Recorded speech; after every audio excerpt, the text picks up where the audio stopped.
Hello दोस्तों, स्वागत है आपका एक नए क्लास में। एक वीडियो आज आपने सुबह 9 बजे देखी होगी और एक वीडियो फिर से आप देख रहे हैं 4th सेमेस्टर की ही। और ये थ्योरेटिकल वीडियोस हम इसलिए बना रहे हैं क्योंकि बच्चों ने कहा सर मेरा 12 तारीख को पेपर है, किसी का 12 को है, किसी का 14 को है। लेकिन इस वीडियो के बाद आज शाम को ही हम कोशिश करेंगे एक और वीडियो डालने की, वरना कल सुबह वीडियो पड़ जाएगी और वो होगी यूवी स्पेक्ट्रोस्कोपी। बस अगर आपने इतनी वीडियोस देख ली, हमने सारी एनएमआर आपके लिए बना दी, मास आपके लिए बना दी, आईआर बना दी, एटॉमिक स्ट्रक्चर डिटेल में बना दिया, डिस्क्रिप्शन में प्लेलिस्ट डाल देंगे, पूरी देख डालो। इंपॉर्टेंट हमने बता रखे, जाके 75 में 75 का पेपर करके आओगे, ये गारंटी ले रहे हैं हम सर, ठीक है। अब ये जो है अपनी यूनिट है, ये है एलिमेंट्री क्वांटम मैकेनिक्स, ठीक है। ये आपकी दूसरी यूनिट है एटॉमिक स्ट्रक्चर के बाद। इसमें 2-3 चीजें बहुत इंपॉर्टेंट, बल्कि यूनिट तो पूरी ही इंपॉर्टेंट है, लेकिन इसमें particle in one dimensional box बहुत इंपॉर्टेंट है, काफी बड़ा डेरिवेशन है, अभी यहां पे हम लोग करने वाले हैं। उसके बाद श्रोडिंगर वेव इक्वेशन आपने एटॉमिक स्ट्रक्चर में पढ़ ली है, लेकिन time dependent, time independent Schrodinger wave equation ये पढ़ने वाले हैं अभी हम लोग यहां पर से, ठीक है।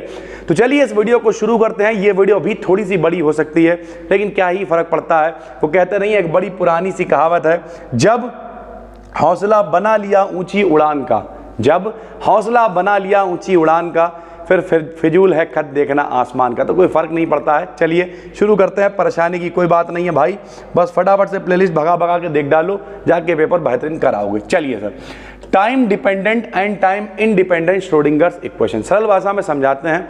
श्रोडिंगर की जो वेव इक्वेशन है वो हम लोगों ने प्रूव कर ली थी। श्रोडिंगर ने बताया था कि भैया जो है कोई भी पार्टिकल मूव करता है, ठीक है, तो सर्टेन एरियाज में मूव करता है, जिन्हें हम लोग क्या कहते थे, श्रोडिंगर का ही तो ये सारा मॉडल था, जिन्हें हम लोग क्या कहते थे, उपकोश यानी सब सेल कहा करते थे। ये सारी चीजें इन्होंने डिटेल करी और अपनी एक इक्वेशन दी जिसे SWE यानी श्रोडिंगर वेव इक्वेशन कहा गया, और वो इक्वेशन प्रूव होकर आ गई थी। अब उस इक्वेशन को हम लोग बदलेंगे डिपेंडेंट और इंडिपेंडेंट की फॉर्म में। तो सबसे पहले हम लोग निकालेंगे time independent Schrödinger's wave equation. ये क्या है मेरे भाई? तो हम लोग जानते हैं डेल स्क्वायर साई बराबर होता है 1/u square del two psi upon dt del t square. इसे डायरेक्ट इक्वेशन को यूज करेंगे सर, ठीक है। ये होता है। अब हमने करा क्या, जरा समझिए ये हो क्या रहा है, इधर देखिए। अच्छा, ये भी कहां से आया? ये भी हिस्सा है श्रोडिंगर वेव इक्वेशन का ही। इसे हम लोग कन्वर्ट करने की कोशिश कर रहे हैं टाइम डिपेंडेंट में। देखना, टाइम इंडिपेंडेंट और टाइम डिपेंडेंट में देखना भाई। डेल स्क्वायर को कहते हैं डेल ऑपरेटर्स। डेल का मान होता है del two upon del x square plus del two upon del y square plus del two upon del z square. ये मान होता है डेल स्क्वायर का। इसे हम लोग कहते हैं लाप्लासियन ऑपरेटर। क्या कहते हैं? Laplacian operator. Schrodinger wave equation में 2 ऑपरेटर होते हैं, एक होता है लाप्लासियन ऑपरेटर, एक होता है हैमिल्टोनियन ऑपरेटर। वो भी आगे अभी आपको दिखाई देगा।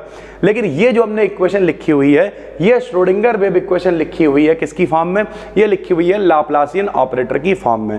तो हम इस श्रोडिंगर वेव इक्वेशन को कन्वर्ट करने वाले हैं डिपेंडेंट। डिपेंडेंट का मतलब समय पर निर्भर कर रही है, समय पर निर्भर नहीं कर रही, यानी समय फ्री और समय पर डिपेंडेंट, दोनों हम लोग प्रूव करेंगे। तो हमने क्या किया, लाप्लासियन ऑपरेटर की फॉर्म में डायरेक्ट इक्वेशन लिख ली। श्रोडिंगर वेव इक्वेशन क्या होती है? डेल स्क्वायर साई बराबर 1/u square del two psi upon del t square, और इस तरीके से समीकरण बना ली हमने एक, ठीक। जहां डेल स्क्वायर का मान कितना, इतना है, और इसे कहते हैं Laplacian operator. Sai is the function of position and time, this is called wave function. Sai को हम लोग क्या कहते हैं? साई को हम लोग वेव फंक्शन कहते हैं। और ये किसका फंक्शन है? ये पोजीशन और टाइम का फंक्शन है मेरे भाई, ठीक है। यानी पोजीशन पर डिपेंड करेगा, टाइम पर डिपेंड करेगा। चलिए सर, तो आपको दिखाते हैं। अगर हम 3D स्पेस की बात करें तो 3D स्पेस में क्या होगा? x भी होगा, y भी होगा, z भी होगा, और t तो होगा, क्योंकि t क्या है? t टाइम है सर, ठीक है। तब हम लोग क्या करेंगे, तो भैया जो साई है x y z को हम लोग r से लिख लेंगे, टाइम को t लिखा रहने देंगे। यानी साई जो है वो फंक्शन है पोजीशन का, पोजीशन बोले तो r, और टाइम का टाइम बोले तो t। r क्या हो सकता है? अगर सिर्फ x की तरफ मूव कर रहे हैं हम लोग तो सिर्फ x का फंक्शन मान लो। x y z तीनों दिशाओं में हो रही हैं चीजें, 3D स्पेस में मूव कर रहा है कोई पार्टिकल, तब हम लोग क्या कहेंगे? x y z। तो x y z हम अलग अलग ना कह के उन तीनों की जगह पे r लिख लेंगे, ठीक है। और टाइम क्या है? t है सर, ठीक। तो साई फंक्शन है टाइम का और पोजीशन का। तो and u is the velocity of wave and t is time, sorry मतलब r है, u क्या है? ये वेलोसिटी है, और t क्या होता है? टाइम होता है। अब देखिए सर क्या किया, कंसीडर सोल्यूशन ऑफ इक्वेशन। हम मान रहे हैं कि ये जो इक्वेशन हमने ले रखी है, ये वाली जो इक्वेशन है, इसे जब हम हल करेंगे तो एक सोल्यूशन निकल के आएगा, सीधी सी बात है।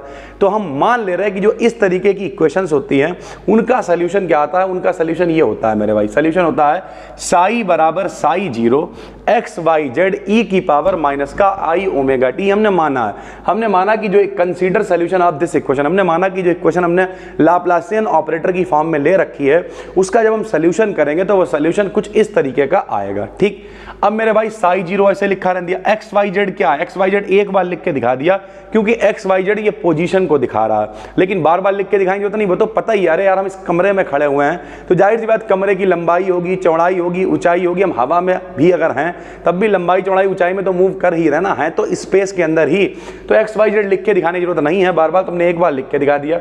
यानी जो ऊपर इक्वेशन है उसका सोल्यूशन क्या आएगा, साई बराबर साई 0 ई की पावर माइनस का आई ओमेगा टी। ठीक, अब फिजिक्स आप पढ़ रहे हो तो सब लोगों के पास मैथ होगी ही, 4th सेमेस्टर है तो इतना कठिन नहीं होने वाला है। इसका हम लोग डिफरेंशिएशन कर देंगे टी के रिस्पेक्ट में, जब हम लोग इसका डिफरेंशिएशन करेंगे सर। ठीक, अच्छा केमिस्ट्री वाले लोग भी हैं यहाँ पर, चलिए केमिस्ट्री में पढ़ रहे हैं, क्वांटम मैकेनिक्स, कुछ लोग कहेंगे सर जी पढ़ा केमिस्ट्री फिजिक्स, वो एक ही चीज़ें हैं सर। ठीक है, क्वांटम मैकेनिक्स टॉपिक जो है फिजिक्स का भी है, तो इसका डिफरेंशिएशन करेंगे हम लोग टी के रिस्पेक्ट में। डिफरेंशिएशन का मतलब मेरे भाई अवकलन होता है सर। ठीक है, तो कैसे अवकलन करा जाता है, साई का अवकलन हो जाएगा del psi upon del t, psi 0 को बाहर लिख लेंगे, कांस्टेंट है, ई की पावर माइनस का आई ओमेगा टी, ई की पावर माइनस का आई ओमेगा टी, और जो फंक्शन के साथ में चल रहा होता है, टी के साथ में माइनस आई ओमेगा चल रहा है, उसे गुणा करके लिख देते हैं, तो उसे गुणे में लिख दिया माइनस का आई ओमेगा।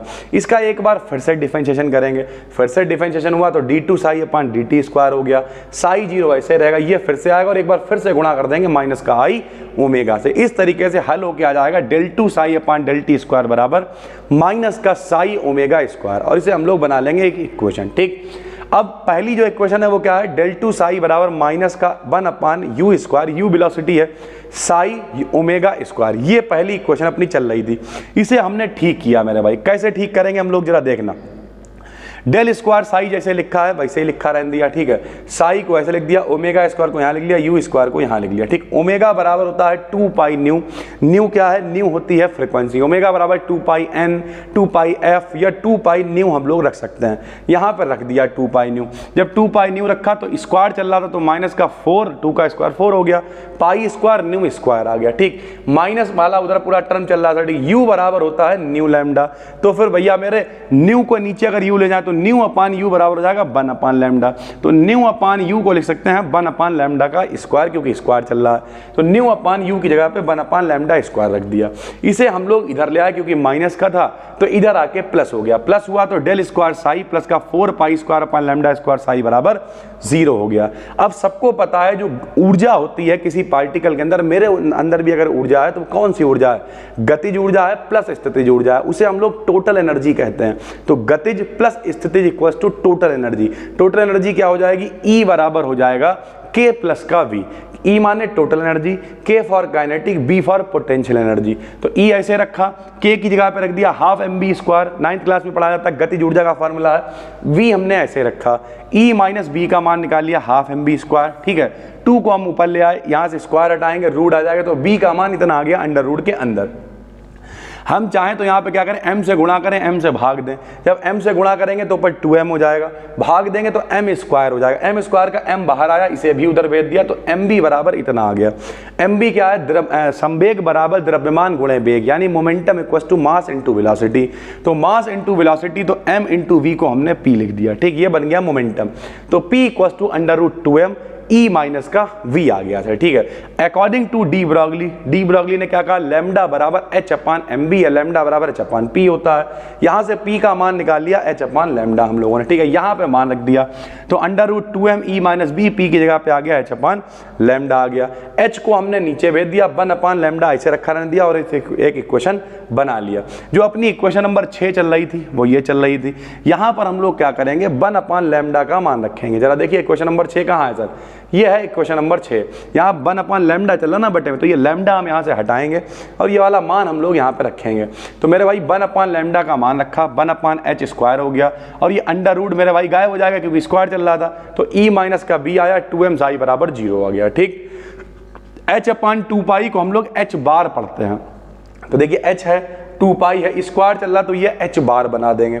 तो हम लोग लिख दिया डेल स्क्वायर साई प्लस का 2m, और ये जो स्क्वायर चल रहा है इसे h बार बना दिया, e माइनस बी साई बराबर 0 हो गया। इक्वेशन नंबर 8 हो गई। This equation is independent from t। इस इक्वेशन में कहीं भी आपको समय यानी t नहीं दिखाई दे रहा है, यानी ये श्रोडिंगर्स टाइम इंडिपेंडेंट इक्वेशन है, यानी ये टाइम पे डिपेंड। अभी इंडिपेंडेंस डे अपना आ भी रहा, स्वतंत्र इक्वेशन है, इसमें कहीं भी इक्वेशन में टाइम आपको दिखाई नहीं दे रहा है सर, ठीक है। So it is called Schrödinger's time independent equation. फिर अगर डिपेंडेंट की बात करें तो फिर से एक बार वही कंडीशन हमने उठाई जहां से पहली बार डिफरेंशिएशन किया था। Del psi upon del t बराबर माइनस का आई ओमेगा साई 0, ये था सर, ठीक है। अब हमने क्या किया, del psi upon del t ऐसे रखा रहने दिया, माइनस का साई, ये पूरा इंतजाम क्या बन गया, साई बन गया। और जो आई ओमेगा था, जरा देखिए यहां पर समझाते हैं थोड़ा सा, बिल्कुल टेंशन, कोई जल्दीबाजी नहीं है, देख तो सर आप लोग है, ये क्या बन गया भाई, साई बन गया मेरे भाई। तो ये साई बना दिया हमने, माइनस चल रहा चलने दिया, आई चल रहा चलने दिया, और ओमेगा की जगह पे लिख दिया 2 पाई न्यू, ठीक। E बराबर एच न्यू होता है, यहां से न्यू का मान निकाल लिया E अपान एच, न्यू का मान यहां पे रख देंगे E अपान एच, यानी del psi upon del t का मान हो गया माइनस का साई ई आई अपान में एच बार, ठीक है। D Sai upon d T बराबर माइनस का आई अपान एच बार ई साई हो गया। इस तरीके से हमने इसे सॉल्व करा, यहां से हमने ई साई का मान निकाल लिया, तो डेल साई ये सब इधर आएगा एक साइड में, ये पूरा प्रोसेस हो गया। इक्वेशन नंबर जो अपनी 8 थी वो ये चल रही थी, ठीक, जो हमने अभी ऊपर प्रूव करी थी, del square psi plus 2m upon H bar square E minus B psi बराबर 0। यहां पर हम लोग क्या करेंगे, ई साई का मान रख देंगे, क्योंकि जब साई के अंदर मल्टीप्लाई करोगे तो ई साई माइनस बी साई हो जाएगा। ई साई का हम लोगों ने यहां से ये वाला मान उठा के रख दिया, जब ये वाला मान उठा के रखा, बी साई उधर माइनस का था, इधर ले आए प्लस का हो गया, और इस तरीके से ये इक्वेशन बन गई। ये जो मान बना हुआ है मेरे भाई, ये हैमिल्टोनियन ऑपरेटर का मान है, ये जो मान बना हुआ है ये एच कैप का मान है, और ये जो मान बना हुआ है ये ई साई का मान है। तो ये वाला मान क्या हो गया मेरे भाई, ये मान हो गया क्या, H cap Sai, H cap का मान है, ये वाला साई तो वैसे चल ही रहा है, ठीक है। तो ये वाला मान किसका, एच कैप का है, साथ में साई आ गया बराबर, ये वाला मान किसका हो गया, ई साई का। तो एच कैप साई बराबर ई साई आ गया। इक्वेशन 10 और 11 जो दोनों इक्वेशन हमने प्रूव किए हैं, इन्हें कहते हैं टाइम डिपेंडेंट श्रोडिंगर्स इक्वेशन, ठीक है भाई, क्योंकि इसमें साई डायरेक्टली चल रहा है और इस तरीके से ये टाइम पे डिपेंड करते हैं। तो दो इक्वेशंस हैं, एक है टाइम इंडिपेंडेंट और एक है time dependent. Physical significance of wave function हमने यहाँ पे फिर से लगाया है ताकि पढ़ लें आप। साई, साई स्टार, साई स्क्वायर, जो सुबह 9 बजे हमने वीडियो पब्लिक करी, उसमें डिटेल में समझाया हुआ कि इनका क्या होता है, कौन इलेक्ट्रॉन डेंसिटी को बताता है, कौन उसका एंटी होता है, कौन किस तरीके से चीज़ें करता है। उस वीडियो को आप जरूर देखिएगा, एटॉमिक स्ट्रक्चर, ठीक है। बाकी पीडीएफ में लगा दिया ताकि आपकी नज़र में रहे। उसके बाद एक बहुत इंपॉर्टेंट टॉपिक है, ये हमने जानबूझ के पहले लगाए हैं क्योंकि ज़्यादातर टॉपिक्स हम पढ़ा चुके हैं, इसमें ब्लैक बॉडी रेडिएशन है, फोटो इलेक्ट्रिक इफेक्ट है, वो सारी चीज़ें हैं, अच्छी बात है। लेकिन ये वो लॉन्ग क्वेश्चन है जो हमने वीडियो के स्टार्टिंग में लगाए हैं ताकि आपकी नज़र से छूटे ना, ये बहुत इंपॉर्टेंट है। Particles travelling with energy E along x axis on a rectangular potential barrier of height v is greater than equals to E, यानी कोई पार्टिकल है जो एक 1 डायमेंशनल बॉक्स में मोशन कर रहा। बहुत इंपॉर्टेंट ये डेरिवेशन है, 101% पेपर में लॉन्ग में आ सकता है। जो अभी हमने दोनों डेरिवेशन आपको कराए, इनमें से एक आ जाएगा, श्रोडिंगर आ जाएगा, वरना ये आ जाएगा। बहुत इंपॉर्टेंट है, छोड़ने की गलती ना करना। इसका चित्र समझ लो, बाकी सब अपने आप समझ में आ जाएगा। देखो भाई, थोड़ा सा डेरिवेशन बड़ा जरूर है लेकिन कठिन नहीं है, ये गारंटी हम ले रहे हैं। आप समझो यहाँ पर क्या है, हमारे पास एक 1 डायमेंशनल एक बॉक्स है, ठीक है, इस तरीके का। यहाँ हमने लिख भी दिया है, माना एक पोटेंशियल बैरियर, बैरियर को बी से लिखिएगा। बैरियर का मतलब क्या होता है, बैरियर का मतलब होता है रुकावट, एक वोल्टेज की रुकावट है पार्टिकल्स के लिए, जिसकी हाइट कितनी है V0। ये देखो, ये वोल्टेज कितना मान रखा हमने, V0 हाइट मान रखी है, ठीक है, जो 1D स्पेस में स्थित है। 1D का मतलब वही 1 डायमेंशनल बॉक्स, ऐसे करके ये आएगा। 1 डायमेंशनल बॉक्स में कोई पार्टिकल अगर मूव कर रहा है तो उसके लिए डेरिवेशन प्रूव करो, बहुत इंपॉर्टेंट है, आपको पता होना चाहिए। 3 कंडीशनें हमने यहाँ पे लगाई हैं। इस ये जो बॉक्स आपको दिख रहा है, या ये जो भी बैरियर आपको दिख रहा है, इसके इधर जो फंक्शन है वो साई1 माना है, यहाँ फंक्शन साई2 माना है, यहाँ फंक्शन साई3 माना है। इसके इधर जो है वोल्टेज का मान कितना है, 0 है। इधर क्या है, ए से कुछ x की वैल्यू a है, इधर x की वैल्यू 0 है। यानी ये जो पूरा बैरियर चल रहा है, ये x का मान 0 से लेकर x का मान a के बीच चल रहा है, ठीक है। इसके बीच में ही ये पोटेंशियल बैरियर बना हुआ है। कहाँ से, x बराबर 0 से लेके x बराबर a तक बना हुआ। तो 3 रीजन है, फर्स्ट रीजन, सेकंड रीजन और थर्ड रीजन। अब बिल्कुल आसान है, देखिए वोल्टेज को कैसे दिखाएंगे। वोल्टेज का मान, जब x का मान जीरो से कम है, जीरो से कम मतलब इधर है, तो वोल्टेज कितना है, जीरो है, ये जीरो लिखा हुआ है। फिर जब x का मान a से ज़्यादा है, ये देखो x का मान a से ज़्यादा है, तब भी वोल्टेज कितना है, जीरो है। लेकिन जब x का मान जीरो से ज़्यादा है, a से कम है, यानी इसके बीच में, तब वोल्टेज कितना है, V0 है, जिसे हम लोग कह रहे हैं पोटेंशियल बैरियर। तो इस तरीके से हमने इसे लिख के दिखाया है इस डायग्राम की हेल्प से। अब इसे करना कैसे, थोड़ा सा बड़ा डेरिवेशन है मेरे भाई, कुछ करना नहीं है। सबसे पहले हम लोग जानते हैं श्रोडिंगर वेव इक्वेशन को, ठीक। हम आराम बताने की कोशिश करेंगे। हालांकि इन दोनों डेरिवेशंस को, एक Schrodinger dependent independent Schrodinger wave equation, ये सारी आप एक बार खुद पेन से चला के देखना, और बल्कि हम तो यही कहेंगे मेरे भाई, करके जरूर देखना। पूरा डेरिवेशन ना भी कर पाना, क्योंकि ये काफ़ी बड़ा डेरिवेशन, ना भी कर पाना कोई दिक्कत नहीं है। प्रैक्टिस करना, जितना कर पाओगे उतना ही कामयाब हो जाएगा, कोई दिक्कत नहीं है। तो ये श्रोडिंगर वेव इक्वेशन अभी ऊपर लिखी थी, del square psi plus 2m/h bar square E minus B psi बराबर 0। फर्स्ट रीजन के लिए क्या करेंगे जरा देखना मेरे भाई, अब यहाँ पे एक बार समझ लो, बार बार ऊपर नहीं आएंगे हम। फर्स्ट रीजन के लिए इधर क्या है, वोल्टेज 0 है, उधर बी का मान 0, सिर्फ 0 से a के बीच में वोल्टेज B0 चल रहा है। तो हम तीनों रीजन के लिए एक एक करके लेंगे, जरा देखना। सबसे पहले फर्स्ट रीजन के लिए लिया, फर्स्ट रीजन के लिए बताओ, बी एक्स का मान 0 से कम है, तो ई का मान क्या होगा, ई, लेकिन बी का मान 0 हो जाएगा, क्योंकि इधर की तरफ वोल्टेज है ही नहीं। साई का मान साई 1, पहले के लिए साई 1, दूसरे के लिए साई 2, तीसरे के लिए साई 3 है सर, ठीक है। तो बी की जगह पे 0 रख दिया, साई की जगह पे साई 1 रख दिया, साई की जगह पे साई 1 रख दिया, और इस तरीके से अपने पास एक इक्वेशन आ गई, ठीक। 2me को हम लोग कह सकते हैं p स्क्वायर, p क्या होता है, मोमेंटम, मोमेंटम बराबर 2me भी होता है। तो p स्क्वायर की जगह पे, 2me की जगह पे हम लोग p स्क्वायर रख सकते हैं। तो डेल स्क्वायर साई 1 बटे del x square plus p1 square बटे h बार स्क्वायर साई बराबर 0। ये हो गई अपनी एक इक्वेशन फर्स्ट रीजन के लिए, बहुत आसान है, कोई दिक्कत नहीं है। ऐसे ही सेकंड रीजन लेंगे, सेकंड रीजन में तो वोल्टेज है, वोल्टेज कितना है, V0, सेकंड रीजन ही तो मेन रीजन है, तो V0 चलने देंगे। साई की जगह पे साई 2 लेंगे, फिर बिल्कुल वैसे ही हल करेंगे और समीकरण बना लेंगे एक और, किसके लिए, सेकंड रीजन के लिए। फिर थर्ड रीजन लेंगे, थर्ड रीजन में फिर V की वैल्यू 0 है, V की वैल्यू 0 रखेंगे, साई की जगह साई 3 लेंगे।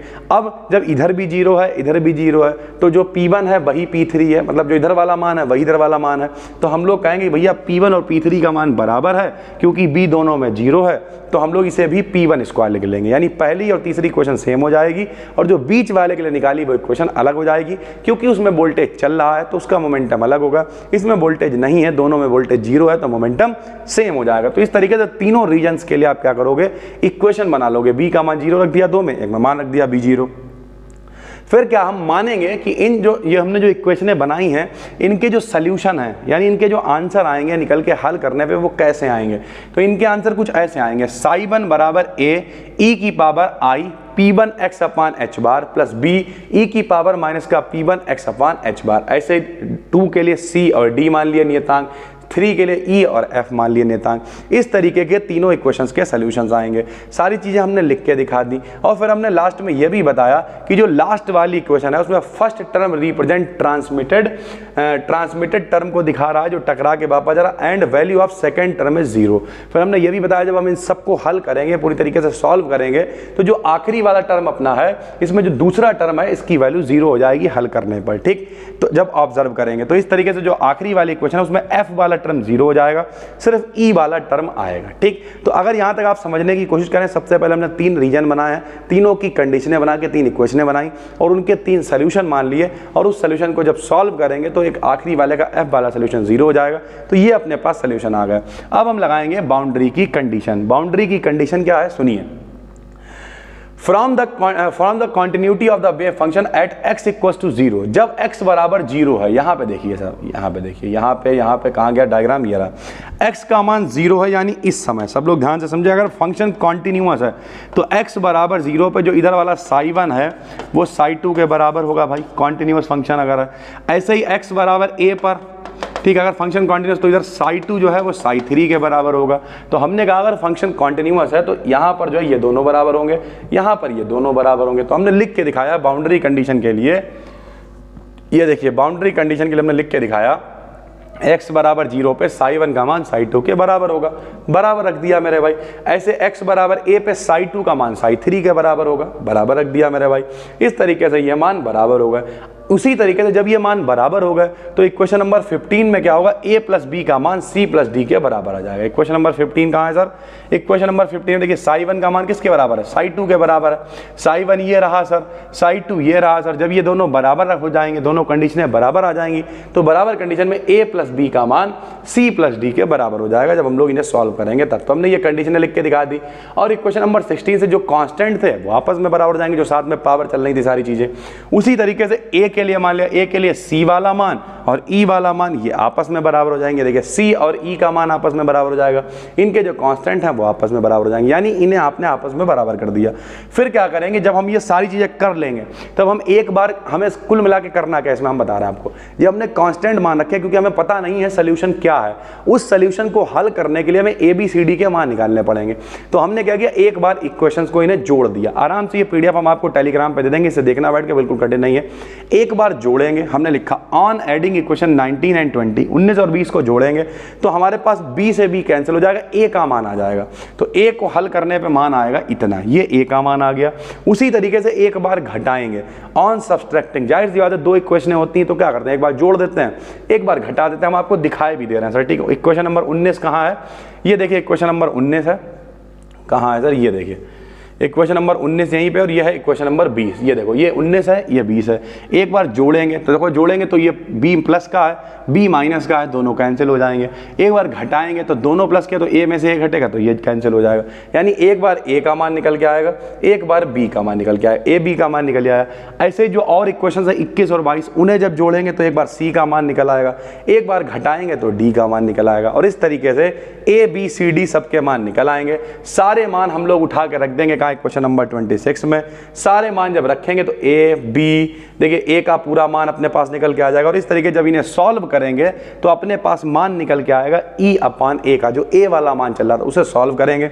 e अपान a का मान हम लोगों को निकालना है। e अपान a का मान जब निकल आएगा उसके बाद कुछ नहीं करना, इसे सॉल्व करते रहना है। सॉल्व करते करते e अपान a की हम लोग 2 बार अगर गुणा करें तो उसे कहते हैं ट्रांसमिशन कोफिशिएंट। तो जो e अपान a का मान हम लोगों ने यहाँ तक निकाला था उसे 2 बार रख के उसकी गुणा कर देंगे और वो कहलाएगा ट्रांसमिशन कोफिशिएंट, t का मान निकल आएगा मेरे भाई, ठीक है। तो अब कुछ लोग कहेंगे सर जी ये तो बहुत कठिन इक्वेशन है। नहीं जी, सबसे पहले आप कंडीशन मानिए। अब मान लिया पेपर में आप भूल भी गए तो आप इसका पोटेंशियल वेल बना दीजिए, ठीक है। कम से कम सोल्यूशन तक तो प्रूव कर ही दीजिए। ट्रांसमिशन कोफिशिएंट वगैरह नहीं निकाल सकते हो मत निकालो, लेकिन सोल्यूशन तक प्रूव कर दो, ABCD के मान निकाल दो, ठीक है। कुछ स्टेप 2 3 4 5 आराम से देख लो, उनकी प्रैक्टिस कर लो। कई बार ऐसा भी होता है, ठीक है, कि मान लिया जो लास्ट वाला टर्म है वो आपको पता है, ठीक, उससे पहले वाला, क्योंकि कुछ बच्चे केमिस्ट्री में होंगे जिन्हें इतनी कठिन कैलकुलेशन वो नहीं कर पाएंगे। तो मेरे भाई ऐसे टाइम पे क्या करना है, ऐसे टाइम पे आपको कोशिश करनी है कि उस कैलकुलेशन को देखो बैठ के सुकून से, ये हुई कैसे है।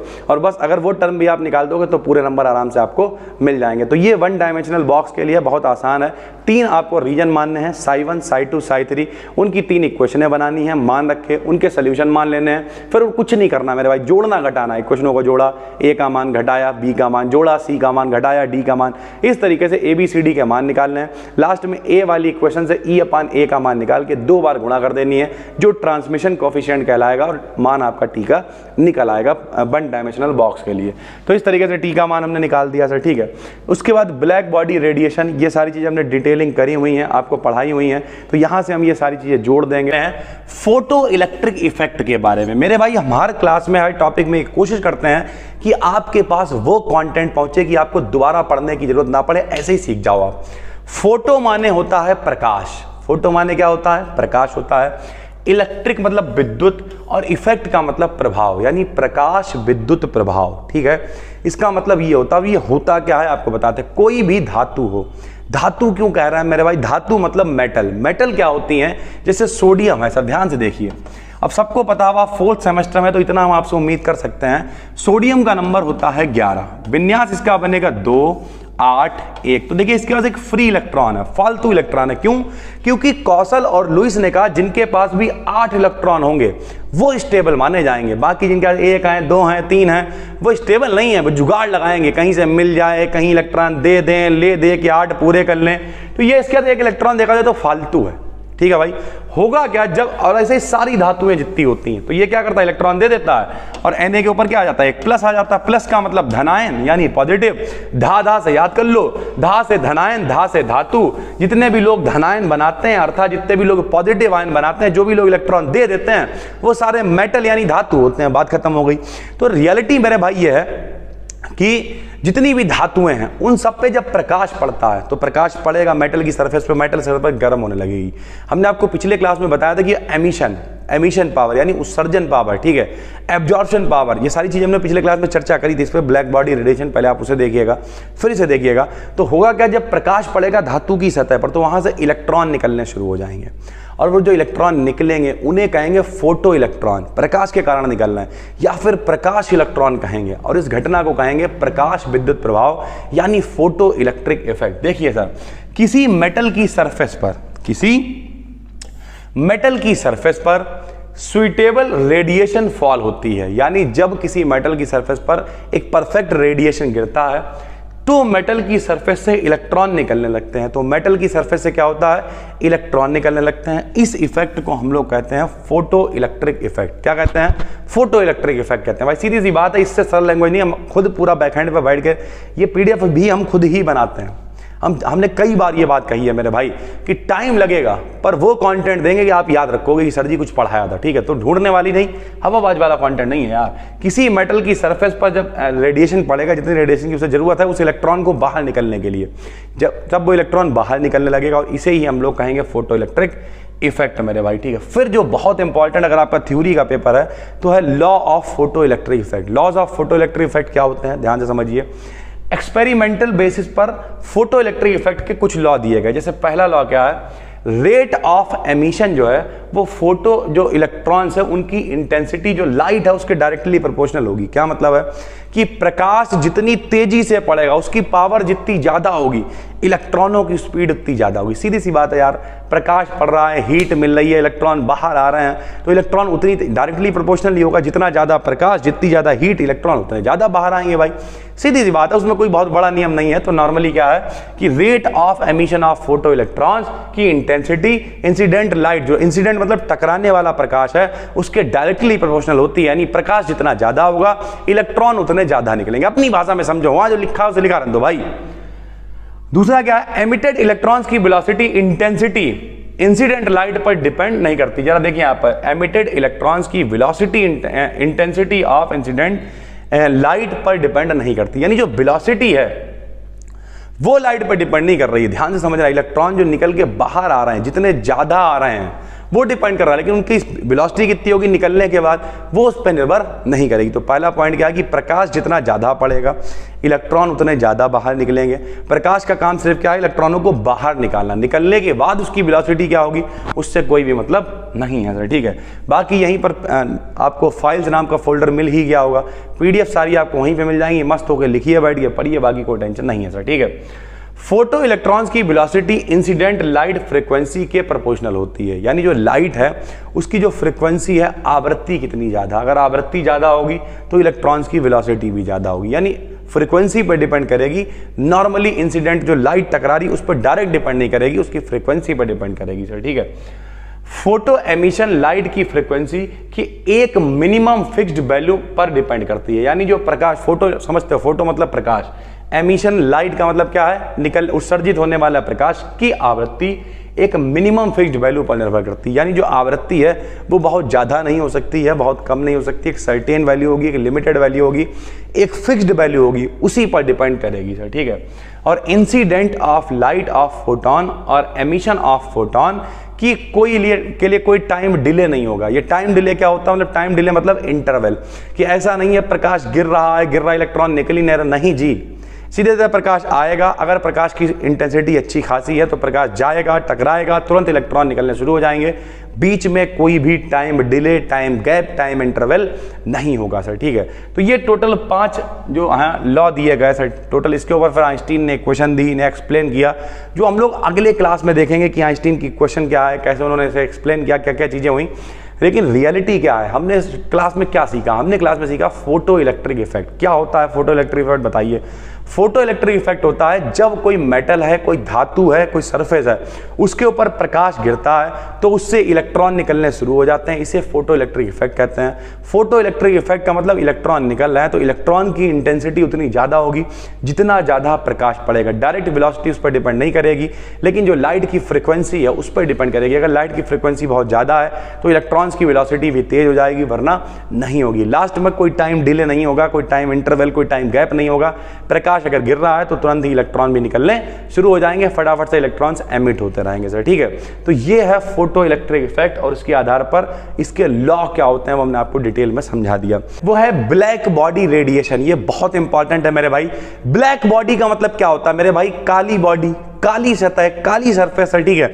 जैसे ये टी शर्ट हम पहने हुए हैं, कैसी है? काली है। इस समय गर्मी में हमें बहुत गर्मी लगेगी। क्यों लगेगी भाई? क्योंकि काली टी शर्ट है और जो काला रंग होता है वो हीट को बहुत तेजी से एब्जॉर्ब करता है और बहुत तेजी से एमिट भी करता है। जो काला कलर है वो हीट का एक गुड एब्जॉर्बर होता है, एक गुड एमिटर होता है, उत्सर्जक भी होता है, अवशोषक भी होता है भाई। इस बात को कहा किरचॉफ ने और ऐसी बॉडी को कहा गया ब्लैक बॉडी। क्या कहा गया भाई? Black body. हिंदी में हम लोग इसे कहा करते थे आदर्श कृष्णिका। क्या कहते थे? आदर्श कृष्णिका। मेरे भाई कृष्णिका का मतलब कृष्ण यानी काला रंग से है सर, ठीक है। चलिए शुरू करते हैं, इस पूरी वीडियो को डिटेल में आपको समझाते हैं। और इस यूनिट में आपको 5 से 6 इंपॉर्टेंट टॉपिक्स पढ़ने को मिलेंगे। जिन लोगों का थ्योरी वाला पेपर है ज़्यादा टाइम नहीं लगेगा, 1 हफ्ते के अंदर हम लगभग आपका सिलेबस खत्म कर देंगे सर, ठीक है। और मान के चलिए आज ही 5 से मतलब ये पूरी यूनिट हम लोग आज ही कवर कर लेंगे सर, ठीक है। इसमें अगर हम लोग बात करें, ब्लैक बॉडी रेडिएशन बहुत इंपॉर्टेंट है। प्लांक्स रेडिएशन लॉ हम ऐड कर रहे हैं, बहुत इंपॉर्टेंट है। कॉम्पटन इफेक्ट मोस्ट इंपॉर्टेंट है। फोटो इलेक्ट्रिक इफेक्ट बहुत इंपॉर्टेंट है। आइंस्टीन इक्वेशन बहुत इंपॉर्टेंट है मेरे भाई। तो ये सारी चीज़ें बहुत इंपॉर्टेंट है। कह सकते हैं ये दूसरी यूनिट काफ़ी अच्छी है और काफ़ी सारी चीज़ें इसमें आपको पढ़ने को मिलेंगी, क्योंकि इसके अलावा तो पूरे पेपर में क्या स्पेक्ट्रोस्कोपी ही अंदाज़ तरीके से। तो स्पेक्ट्रोस्कोपी पे हम लोग पहुँचें उससे पहले हम लोग चलते हैं ब्लैक बॉडी रेडिएशन की तरफ। चलिए सर शुरू करते हैं। सबसे पहले आपको समझना पड़ेगा क्या होता है ब्लैक बॉडी रेडिएशन। जब लाइट एनर्जी फोटॉन, यानी जो लाइट की एनर्जी यानी जो प्रकाश की ऊर्जा है उसे हम लोग कहेंगे फोटॉन। ये बात किसने कही थी? प्लांक ने कही थी कि जो प्रकाश होता है वो छोटे छोटे पैकेटों या बंडलों के रूप में चलता है, जिसे हम लोग फोटॉन या क्वांटा कहते हैं मेरे भाई, ठीक है। तो जब लाइट एनर्जी फोटॉन या हीट किसी सब्सटेंस की सरफेस पर पड़ती है, यानी जब लाइट एनर्जी फोटॉन जो है कोई भी सब्सटेंस हो उसकी सरफेस पर पड़ती है, तो लो टेम्परेचर पर यह सब्सटेंस इंसिडेंटल रेडिएशन को एक फ्रैक्शन ऑफ एब्जॉर्ब करती है और कुछ भाग को मेरे भाई रिफ्लेक्ट कर देती है। ध्यान से समझिए, अगर टेम्परेचर बहुत कम है और किसी सरफेस पर फोटॉन पड़ा है, प्रकाश की ऊर्जा पड़ी हुई है, तो कुछ भाग को वो एब्जॉर्ब कर लेगी, बाकी टकरा के वापस चली जाएगी सर, ठीक है। उसके आगे पढ़ते हैं, किसी सब्सटेंस के लो टेम्परेचर पर रेडिएशन को एब्जॉर्ब करने की जो क्षमता होती है, यानी जितना ज़्यादा वो एब्जॉर्ब कर लेगा, उसे कहते हैं एब्जॉर्प्शन पावर। क्या कहते हैं? एब्जॉर्प्शन पावर कहते हैं, या फिर एब्जॉर्बिटिविटी कहते हैं। क्या कहते हैं? एब्जॉर्बिटिविटी कहते हैं। इसे लिखते हैं हम लोग ए से, कैपिटल ए से हम लोग इसे डिनोट करते हैं सर, ठीक है। यही, अब आगे सुनिए, यही सब्सटेंस हाई टेम्परेचर पर अपने द्वारा लो टेम्परेचर पर एब्जॉर्ब किए गए रेडिएशंस को एमिट कर देता है। यानी जब टेम्परेचर कम था तो इसने एनर्जी को क्या किया? एब्जॉर्ब किया, सोख लिया, अपनी गौवा भाषा में कहें तो सर, ठीक है। जब टेम्परेचर ज्यादा हुआ तो इसने क्या किया? उन्हीं जो एनर्जी थी, रेडिएशंस था, उन्हें क्या किया? निकाल दिया, एमिट कर दिया, उत्सर्जित कर दिया मेरे भाई। किसी सब्सटेंस के रेडिएशन जो एमिट करने की पावर होती है उसे कहते हैं एमिशन पावर। क्या कहते हैं मेरे भाई? एमिशन पावर कहते हैं। इसे कहाँ से लिखते हैं? ई से लिखते हैं मेरे भाई, ठीक है। तो अब किरचॉफ ने क्या कहा? किरचॉफ ने कहा किसी सब्सटेंस की एमिटिविटी यानी कितना ज्यादा वो उत्सर्जित कर रहा है, निकाल रहा है रेडिएशन, और एब्जॉर्बिटी, एब्जॉर्बिटी का मतलब कितना ज्यादा वो एब्जॉर्ब कर रहा है रेडिएशंस को, का रेशियो हमेशा कांस्टेंट होता है, ठीक है। क्या होगा? कांस्टेंट। तो एमिशन पावर को ई से लिख दिया, एब्जॉर्प्शन पावर को ए से लिख दिया, दोनों का रेशियो क्या कर दिया मेरे भाई? कांस्टेंट कर दिया। कांस्टेंट मतलब क्या हो गया? नियतांक होता है, ठीक है सर। ये बात किसने कह दी? किरचॉफ ने। क्वेश्चन नंबर क्या बना ली? 1। तो ये नॉर्मल बात हो गई कि अगर टेम्परेचर लो है, अगर टेम्परेचर लो है, बोला करो साथ में भाई, अगर टेम्परेचर लो है तो क्या करेगी, कोई बॉडी उस पर रेडिएशंस पड़ेंगी, वो उसे एब्जॉर्ब कर लेगी। जब उसका टेम्परेचर ज़्यादा होगा तो वो उन्हें एमिट कर देगी। एब्जॉर्ब करने की क्षमता को एब्जॉर्बिटिविटी या एब्जॉर्प्शन पावर कहेंगे, एमिट करने की क्षमता को एमिटिविटी या एमिशन पावर कहेंगे। दोनों का रेशियो एक कांस्टेंट होगा, ये बात कह दी किरचॉफ ने। ठीक, अब हम बात करते हैं ब्लैक बॉडी के बारे में। यह ब्लैक बॉडी अपनी सरफेस पर पड़ने वाले लगभग सभी रेडिएशंस को एब्जॉर्ब कर लेती है। यहाँ देखिए सर, ब्लैक बॉडी की खासियत क्या, हमने क्या कहा, ब्लैक बॉडी ज़्यादा से ज़्यादा प्रकाश, कह सकते हैं 100%, इसके ऊपर जितने रेडिएशंस पड़ेंगे उन सबको ये एब्जॉर्ब कर लेगी। नॉर्मल बॉडी क्या करेगी, कुछ को एब्जॉर्ब करेगी, कुछ को टकरा के वापस भेज देगी, लेकिन ये नहीं करेगी। ये क्या करेगी, आए रहो। यह ब्लैक बॉडी अपनी सरफेस पर पड़ने वाले लगभग सभी रेडिएशंस को एब्जॉर्ब कर लेती है, अतः इसकी एब्जॉर्बिटी लगभग 100% होती है। तो इसकी एब्जॉर्बिटी कितनी होती है मेरे भाई, 100% होती है अकॉर्डिंग टू किरचॉफ के अकॉर्डिंग। फिर वही बात है मेरे भाई, EB/AB बराबर कांस्टेंट। सर जी E/A तो कांस्टेंट था, समझ में आया। एमिशन पावर बटे एब्जॉर्प्शन पावर बराबर कांस्टेंट होता, समझ में आया। लेकिन सर जी ये B क्या उठा लाए भैया, B माने होता है ब्लैक बॉडी। B माने क्या होता है, ब्लैक बॉडी। तो एनर्जी ऑफ ब्लैक बॉडी यानी emission power of black body बटे में absorption power of black body भी क्या हो जाएगा मेरे भाई, एक कांस्टेंट आ जाएगा। ठीक है, पहली और दूसरी इक्वेशन है। पहली इक्वेशन नॉर्मल के लिए क्या है, E/A कांस्टेंट है। दूसरी इक्वेशन ब्लैक बॉडी के लिए क्या, EB/AB कांस्टेंट है मेरे भाई। ठीक है, AB का मान कितना होगा, 1 होगा। सर जी क्यों होगा, क्योंकि AB क्या है, ब्लैक बॉडी की अवशोषण क्षमता। और किरचॉफ ने क्या कहा मेरे भाई कि जो एक ब्लैक बॉडी है, परफेक्टली ब्लैक बॉडी है, वो जितना प्रकाश आएगा 100% एब्जॉर्ब कर लेगी। उसे आप 100% कहो या 1 कहो, एक ही बात होती है। तो यानी AB की वैल्यू हो जाएगी मेरे भाई 1। ठीक, AB की वैल्यू हमने 1 रख दी। AB की वैल्यू कितनी रख दी, 1 रख दी। ठीक है, तो यहाँ पे नीचे 1 आ गया, तो E/A का मान EB आ गया। A को उधर भेज दे रहा है, तो E का मान आ गया A × EV। ठीक है, अब ये A क्या है, ये नॉर्मल है, ध्यान से समझिएगा। AB का मान 1 है, A का मान 1 नहीं है। क्यों, क्योंकि A नॉर्मल बॉडी के लिए है। यहाँ पे लिख के थोड़ा सा हम आपको समझाते हैं तो और अच्छे से समझ में आएगा।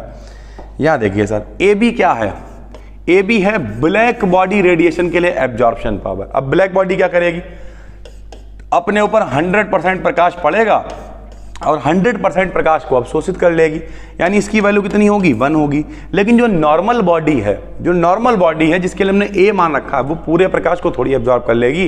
तो उसके लिए A का मान क्या, 1 से कम होगा। वो 70% एब्जॉर्ब कर सकती है, 60 कर सकती है, 50 कर सकती है, तो वैल्यू उसकी 1 से कम होगी। तो हमने लिख दिया A का मान क्या है, 1 से कम है। और जब A का मान 1 से कम है मेरे भाई, मान लिया 1/2 है, तो 2 को इधर भेज दो, तो EV का मान क्या हो जाएगा, 2E, यानी दुगना हो जाएगा। इसका मतलब EV का मान होगा ज़्यादा, किससे मेरे भाई, कैपिटल E से। यानी ब्लैक बॉडी का जो एमिशन भी होगा वो नॉर्मल वाले से ज़्यादा होगा। जहाँ जहाँ पे B यूज किया है वो ब्लैक बॉडी के लिए है, यहाँ पे कुछ नहीं यूज किया वो नॉर्मल बॉडी के लिए है सर। ठीक है, तो यानी उत्सर्जन भी ब्लैक बॉडी ज़्यादा करेगी, अतः किसी ब्लैक बॉडी सब्सटेंस से अधिक होती, अतः किसी ब्लैक बॉडी की एमिटिविटी किसी दूसरे सब्सटेंस से अधिक होती। सरल भाषा में कहें तो ब्लैक बॉडी एब्जॉर्ब भी अंधाधुंध करती है और एमिट भी अंधाधुंध करती है सर। ठीक है, हम लोग जब पढ़ा करते थे GF कॉलेज में सर। ठीक है, जो लोग यहीं से होंगे बताइएगा, इंस्टाग्राम पे टैग करना भाई, BD Academy सर्च करना और बताना हमें, या मैसेज करना, पढ़ेंगे। काफ़ी एक्टिव है इस समय, इवेंट के चलते सर। ठीक है, और रियलिटी ये है कि जब हम लोग आज GF कॉलेज में एक डार्क रूम था, तो हम लोग को ले जाया गया डार्क रूम में, क्या होगा भाई, तो डार्क रूम में क्या था, पूरा कमरा ब्लैक पुता हुआ था। हमने भाई क्यों ब्लैक क्यों पोता गया भाई, तो वहाँ पे लाइट वाले जो ऑप्टिक्स वाले थे वो प्रैक्टिकल करवाए जा रहे थे, तो उसमें दिखना चाहिए, प्रतिबिंब बनता हुआ, लाइट आ रही है, टकरा रही है, प्रतिबिंब इमेजेस बन रही हैं, ये सारी चीज़ें वहाँ पे दिखाई जा रही थी। तो पूरा कमरा ब्लैक होती, सारी लाइटें बंद, जो थोड़ी बहुत लाइट इधर उधर से आ भी रही थी वो ब्लैक दीवारें उसे ऑब्जर्व कर ले रही थी। हम खुद चाहते हैं इस तरीके का एक कमरा बनाना सर। ठीक है, हमने ऊपर एक कमरा छोड़ रखा है और हम चाहते हैं उस कमरे को हम पूरा ब्लैक करवाएंगे, लेकिन हमारे जो घर वाले हैं उन्हें पता चल गया कि इनने काला कमरा पुतवाया, समझ लो वो जो है इतना दुखी करेंगे। ठीक है, कहेंगे अब तुम जो क्या नया नया रमल बना रहे हो, इस चक्कर में वो पड़ा हुआ है ऐसे ही होल्ड पे। लेकिन रियलिटी है मेरे भाई, कमरा अगर ब्लैक कलर, इसीलिए जैसे ये क्लास है, इस क्लास में येलो कलर है सर। ठीक है, तो ये खिल के आ रहा है, अगर लाइट नहीं भी होती है तो एक चमक आएगी। अभी हम इसे काला पुतवा देते हैं तो पहले तो एक निगेटिविटी आती है। क्यों, क्योंकि रेडिएशंस आ ही नहीं रही हैं, प्रकाश आ ही नहीं रहा, बैठे हुए तो ये सारी चीज़ें हो जाती हैं सर, ठीक है। तो अतः किसी ब्लैक बॉडी सब्सटेंस से एमिशन पावर भी सबसे ज़्यादा होती है। तो अर्थात ब्लैक बॉडी जो है वो बेस्ट एब्जॉर्बर भी होता है और बेस्ट एमिटर भी होता है। यानी एक काली बॉडी जो है, एक कृष्णिका जो है, आदर्श कृष्णिका, वो अच्छा एब्जॉर्बर भी है, अच्छा एमिटर भी है सर, ठीक है। ब्लैक बॉडी विजिबल रेंज के लगभग सभी फोटॉन्स को एमिट करती है। यानी विजिबल रेंज क्या होती है हमने आपको बता रखा है, कई सारी रेंज होती है मेरे भाई प्रकाश की भी, सब हम लोगों को नहीं दिखती हैं। अल्ट्रावायलेट हम लोग नहीं देख सकते, इंफ्रारेड हम लोग नहीं देख सकते, एक्स रेज हम लोग नहीं देख सकते। कभी हाथ टूटा होगा, आप एक्सरे कराने का होगा, आपको दिखा, फोटो खिंच गया, उन्होंने दे दिया, लेकिन रियलिटी है कभी आपने रेस को पढ़ते हुए देखा? नहीं देखा। लेकिन हम लोगों को जो प्रकाश दिखाई दे रहा है ये विजिबल प्रकाश है। कौन सा है? विजिबल। इसकी जो रेंज होती है मेरे भाई वो होती है 4000 से 8000। कितनी होती है बताइए सर? 4000 एंगस्ट्रॉम से 8000 एंगस्ट्रॉम मेरे भाई होती है, ठीक है सर। तो ये काफ़ी इंपॉर्टेंट चीज़ें हैं जो आपको पता होना चाहिए। कौन सी लाइट है? विजिबल लाइट होती है जो हम लोगों को दिखाई देती है, मतलब दृश्य प्रकाश होता है, ठीक है सर। तो सभी फोटॉन्स, यानी ब्लैक बॉडी विजिबल रेंज के लगभग सभी फोटॉन्स को एमिट करती है। ब्लैक बॉडी के द्वारा जो उत्सर्जित रेडिएशंस होते हैं वो कॉन्टिन्यूअस स्पेक्ट्रम देते हैं। कॉन्टिन्यूअस मतलब लगातार, सतत स्पेक्ट्रम। स्पेक्ट्रम की जब भी कभी बात हो, समझ लेना कोई ग्रुप की बात करी जा रही है सर, ठीक है। स्पेक्ट्रम आपने सुना होगा, हाई स्कूल में पढ़ रखा होगा। स्पेक्ट्रम क्या? विवग्योर, बैजानी, हप्पी नाला, फिर हाइड्रोजन स्पेक्ट्रम सुन रखा है, लाइमन, बामर, पास्चन, ब्रैकेनफोर्ड। तो स्पेक्ट्रम की जब भी कभी बात की जाए, सतत स्पेक्ट्रम मतलब कॉन्टिन्यूअस, लगातार सर, ठीक है। हाई टेम्परेचर पर किसी ब्लैक बॉडी के द्वारा एमिट होने वाले रेडिएशन को ब्लैक बॉडी रेडिएशन कहते हैं। तो पूरा जो हम लोग आज का टॉपिक था ये ब्लैक बॉडी रेडिएशन। तो ओवरऑल आखिरी में हमारी समझ में आया कि ब्लैक बॉडी रेडिएशन क्या है, कि जब टेम्परेचर बहुत ज़्यादा होगा, पहले तो कम पे आइए, जब टेम्परेचर बहुत कम होगा तो ब्लैक बॉडी क्या करेगी? लगभग सारे प्रकाश को एब्जॉर्ब कर लेगी, 100% प्रकाश को एब्जॉर्ब कर लेगी। बाकी बॉडीज होंगी वो 100% नहीं कर पाएंगी, वो कुछ एब्जॉर्ब करेंगी, कुछ रिफ्लेक्ट करके वापस छोड़ देंगी। लेकिन जो ब्लैक बॉडी होगी वो 100% प्रकाश को एब्जॉर्ब कर लेगी। जब टेम्परेचर बहुत ज़्यादा होगा तो फिर वो एमिट करना शुरू करेगी, एमिट करना शुरू करेगी, और जब एमिट करना शुरू करेगी तो जो रेडिएशन निकलेगा उसे ही हम लोग कहेंगे मेरे भाई ब्लैक बॉडी रेडिएशन। क्या कहेंगे? ब्लैक बॉडी रेडिएशन, ठीक है सर। कॉम्पटन इफेक्ट के बारे में प्लस इसका डेरिवेशन करने वाले हैं जो बहुत इंपॉर्टेंट है।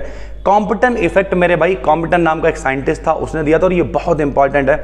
अगर आपके पेपर थ्योरेटिकल होने वाले हैं तो आप मान के चलिए ये ब्रह्मास्त्र है, विद डेरिवेशन इस वीडियो में हम लोग देखने वाले हैं, और ये बहुत आराम से खत्म हो जाएगा सर, ठीक है। लॉन्ग में आएगा मेरे भाई। ये क्या कहा इन्होंने, हम एक मोटा मोटा अंदाजा आपको दे रहे हैं कि मेरे भाई अगर एक्स रेज जो होती हैं उनकी हम स्कैटरिंग का मतलब समझ लो बिखरना, तो वह एक्स रेज किसी क्रिस्टल से टकरा के बिखरती हैं मेरे भाई, तो वो दो तरीके की रेडिएशंस देती हैं। एक जो नॉर्मल रेडिएशंस होती है, एक जो थोड़ी सी ज़्यादा होती है सर, ठीक है। कैसे होंगी समझते हैं मेरे भाई।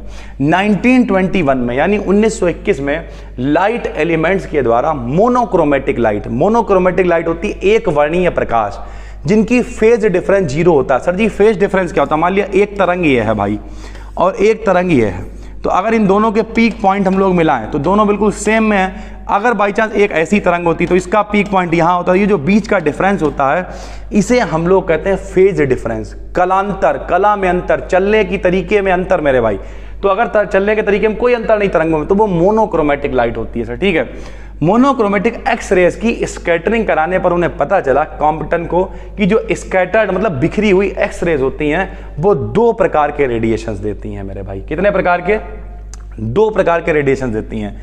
एक कौन सा होता है? जिसकी वेवलेंथ इंसिडेंट रेडिएशन के बराबर होती है, यानी जो एक्सरे आई, आके टकरा के बिखरी, तो जो बिखरी तो वहां पे दो तरीके के रेडिएशन निकल रही है। पहली जो आई थी उसके समान है, दूसरा वाला में ये पता चला कि भैया ये उससे भी ज्यादा है इसकी वेवलेंथ। देखिए यहाँ पर, जबकि फर्स्ट यहाँ पे देखिए इंसिडेंट मतलब टकराना वाला रेडिएशन के समान होती हैं, जबकि दूसरी वेवलेंथ इंसिडेंट रेडिएशन से अधिक होती है। यानी दो तरीके की रेडिएशंस मिलेंगी स्कैटरिंग में, एक जो पहले के इक्वल होंगी और दूसरी उससे अधिक होंगी सर, ठीक है। फर्स्ट टाइप रेडिएशंस को अनमोडिफाइड कहते हैं, यानी कोई फर्क नहीं पड़ा, स्कैटरिंग हुई फिर भी वो अनमोडिफाइड रही, जैसी थी वैसी आई, वैसी टकराई, वैसी स्कैटरिंग हुई और वैसी ही मिल गई, मतलब कोई मॉडिफिकेशन नहीं हुआ, तो अनमोडिफाइड करते हैं। जबकि दूसरी वाली जो रेडिएशंस होते हैं उन्हें मॉडिफाइड रेडिएशंस कहते हैं, यानी अब ये मॉडिफाई हो गई, थोड़ी सी बढ़ गई इनकी इंटेंसिटी, इनकी रेंज थोड़ी सी बढ़ गई, तो इन्हें कहते हैं मॉडिफाइड रेडिएशंस सर, ठीक है। इसे स्कैटरिंग के एंगल से ऑब्जर्व कर सकते हैं, यानी इन्होंने एंगल से ऑब्जर्व किया कि कितने पे आया, कितने पे टकराई, कितने पे गई, इसे कहते हैं स्कैटरिंग एंगल से, ठीक है। जबकि वेवलेंथ ऑफ इंसिडेंट रेस या स्कैटरिंग मटेरियल से नहीं, कौन सी वेवलेंथ है, कौन सा मटेरियल यूज किया जा रहा है स्कैटरिंग कराने, इससे कोई मतलब नहीं। कितने पे आई, टकराई, गई, एंगल से नाप सकते हो कि कौन सी मॉडिफाइड है और कौन सी अनमॉडिफाइड है। इस इफेक्ट को कहा गया कॉम्पटन इफेक्ट। कॉम्पटन ने मॉडिफाइड रेडिएशंस के लिए क्वांटम थ्योरी की सहायता से एक्सप्लेन किया। जो अनमॉडिफाइड है उन्हें क्या ही एक्सप्लेन करोगे, कोई फर्क नहीं पड़ा, लेकिन जो मॉडिफाइड हो गई वो क्यों हो गई, कैसे हुई, उन्हें एक्सप्लेन किया कॉम्पटन ने अपने इस इफेक्ट के द्वारा। देखिए सर, क्वांटम थ्योरी क्या कहती है कि एक्स रेस क्या फोटोन की फॉर्म में, कोई भी प्रकाश है, कोई भी लाइट है, कोई भी रेडिएशंस है, फोटॉन्स के रूप में होती हैं। फोटॉन्स यानी एचन्यू, यानी छोटे छोटे पैकेट्स या बंडल की फॉर्म में रेडिएशंस होती हैं, जिन्हें हम लोग फोटोन या क्वांटा कहते हैं। एक फोटोन की एनर्जी एचन्यू होती है मेरे भाई, ठीक है। तो फोटोन की वेलोसिटी लाइट की वेलोसिटी के बराबर होती है। इसका फोटोन का मोमेंटम कितना होता है, एच न्यू अपॉन सी होता है। एच प्लांक नियतांक है, न्यू प्रकाश की आवृत्ति है, सी चाल है मेरे भाई। जब कोई एक्सरे फोटोन फ्री इलेक्ट्रॉन के साथ स्कैटरिंग करता है तब कोलिजन इलास्टिक होता है, अर्थात एनर्जी और मोमेंटम कंजर्व रहते हैं सर, ठीक है। यानी जब कभी भी, अब हुआ क्या, एक्सरे है, इलेक्ट्रॉन से टकराई, तो टकराने के बाद जो इलास्टिक कोलिजन होता है उसमें कुछ टकराए वापस चलेगा, टकराए वापस, तो कोई एनर्जी का ट्रांसफर नहीं होता है। एनर्जी, मोमेंटम ये सब कंजर्व रहते हैं, यानी जिस तरह जिसके पास था उतना ही रहा, ठीक है, इस तरीके से। तो अब यहां देखिए, जैसे अगर हम इस पेन को इस बोर्ड पे मारें तो ये इलास्टिक नहीं होगा। क्यों इलास्टिक नहीं होगा बताओ, क्यों नहीं इलास्टिक होगा? क्योंकि भैया मार के देख लो, जब मारोगे तो क्या हो सकता है इस पे कोई फर्क पड़ जाए, हो सकता है इस पे कोई फर्क पड़ जाए। जब फर्क पड़ेगा मेरे भाई तो इसका मतलब है कि एनर्जी का ट्रांसफर हुआ। अद्धा लिया, दीवार पे मारा, अद्धा टूट गया मेरे भाई, इसका मतलब एनर्जी इधर उधर ट्रांसफर हुई है, तभी तो फर्क। अगर नहीं ट्रांसफर हुई तो टकरा के वापस लौटा था, बात खत्म भाई, सीधी सी, ठीक है। तो फोटोन की एनर्जी का कुछ पार्ट इलेक्ट्रॉन को तथा कुछ पार्ट थीटा एंगल स्कैटरिंग में खर्च हो जाता है। वो फ्री इलेक्ट्रॉन जो रेस्ट में होता है एक लार्ज वेलोसिटी के साथ इनिशियल डायरेक्शन से फाई एंगल बनाता है। स्कैटर्ड फोटोन की एनर्जी इनिशियल फोटोन की एनर्जी से ज़्यादा होती है। यानी जो प्रकाश किरण आई है, अभी हमने आपको बताया, वो टकरा के जब जाएगी तो उसे कहेंगे मॉडिफाइड रेंज, मॉडिफाइड रेडिएशन, और उसकी जो वेवलेंथ है वो ज़्यादा होगी, उसकी रेडिएशन जो है वो ज़्यादा होंगे, उसकी जो एनर्जी होगी वो ज़्यादा होगी, ठीक है, फ्रिक्वेंसी कम होती है, ठीक है। इस तरीके का इन्होंने स्ट्रक्चर दिखाया कि भैया जो आने वाली रेज है, आने वाला फोटोन है, टकराएगा, टकराने के बाद इलेक्ट्रॉन चला गया यहाँ, ठीक है, और रे चली गई यहाँ टकराने के बाद। दोनों के बीच का जो सीधी लाइन थी एंगल थीटा मान लिया, नीचे वाला एंगल फाई मान लिया। ये स्कैटर्ड फोटोन है, इलेक्ट्रॉन से टकराया, टकराने के बाद इलेक्ट्रॉन इधर, फोटोन उधर, इस तरीके का डायग्राम बनाया इन्होंने, ठीक। फिर इसका डेरिवेशन कैसे किया, माना कोलिजन से पहले इलेक्ट्रॉन फ्रीली मूव कर रहा है, इलेक्ट्रॉन सन्नाटे में था, रेस्ट में था, मतलब इलेक्ट्रॉन रुका हुआ था। अब आएगा, एक्सरे आएगी, टकराएगी, तथा यह कोलिजन प्रिंसिपल ऑफ रिलेटिविटी के आधार पर करता है, जिसके अकॉर्डिंग जब कोई सब्सटेंस ऑर्डर ऑफ वेलोसिटी से मूव करता है तब उसका मास निम्न फार्मूला से दिया जाता है। क्या फार्मूला होता है, m बराबर m0 बटे में √1 माइनस का b स्क्वायर अपॉन में c स्क्वायर। ध्यान से समझिए सर, ठीक है। इन्होंने इस फार्मूले का इस्तेमाल किया कि इस फार्मूले की सहायता से टकराएगा। क्या m0 क्या होगा, रेस्ट मास होगा। जब इलेक्ट्रॉन रुका हुआ है तब द्रव्यमान m0 होगा, इलेक्ट्रॉन टकराया, मूव कर गया तो उसका द्रव्यमान m हो जाएगा सर, ठीक है। जहां रेस्ट स्टेट में मास वेलोसिटी तथा मूविंग स्टेट में मास m और वेलोसिटी c है सर, ठीक है। जब रुका हुआ था तो द्रव्यमान m0 मान लिया, रुका हुआ था वेलोसिटी यानी वेग v मान ली, जब वो चलने लगा तो मास m मान लिया और वेलोसिटी प्रकाश की चाल c मान ली, ठीक। रेस्ट स्टेट में बॉडी की एनर्जी m, जाहिर सी बात है, E बराबर mc स्क्वायर होता, तो जब रुका था तो E बराबर m0 c स्क्वायर मान लिया और चलते समय mc स्क्वायर मान लिया। अब जरा देखना भाई, बिफोर कोलिजन क्या था, जब टकराया नहीं था भाई, तो नहीं टकराया तो एनर्जी कितनी थी, फोटोन की h न्यू थी, टकराने के बाद h न्यू डैश हो गई मान ले रहा है, ठीक। मोमेंटम कितना था, h न्यू अपॉन c था, मोमेंटम टकराने के बाद h new dash upon c हो गया सर, ठीक है। एनर्जी कितनी थी, m0 c स्क्वायर थी, एनर्जी कितनी हो गई, mc स्क्वायर हो गई, ठीक है। मोमेंटम कितना था, मोमेंटम 0 था क्योंकि वेग नहीं था, इलेक्ट्रॉन, मोमेंटम मतलब संवेग बराबर द्रव्यमान गुणे वेग, और जब वेग 0 है इसका मतलब मोमेंटम 0 है, लेकिन टकराने के बाद वो चलने लगा तो मोमेंटम हो गया m × v। इलेक्ट्रॉन की बात हो रही है सर, ठीक है। अब देखो क्या किया इन्होंने, बहुत आसान डेरिवेशन है, उसके लिए आप 4th सेमेस्टर में तो थोड़ा बहुत तो दिक्कत करेंगी चीज़ें, लेकिन है आसान, समझना भाई। According to law of conservation of energy, law of conservation of energy कहता है ऊर्जा ना तो उत्पन्न करी जा सकती है ना नष्ट की जा सकती, एक रूप से दूसरे रूप में बदला जा सकता है। तो टोटल एनर्जी क्या होगी, E बराबर H nu plus M C square. ठीक है सर, फोटोन की एनर्जी आइंस्टीन की क्वेश्चन, ये प्लांक ने कहा H nu plus M C square, ऐसे ही H nu dash plus M C square.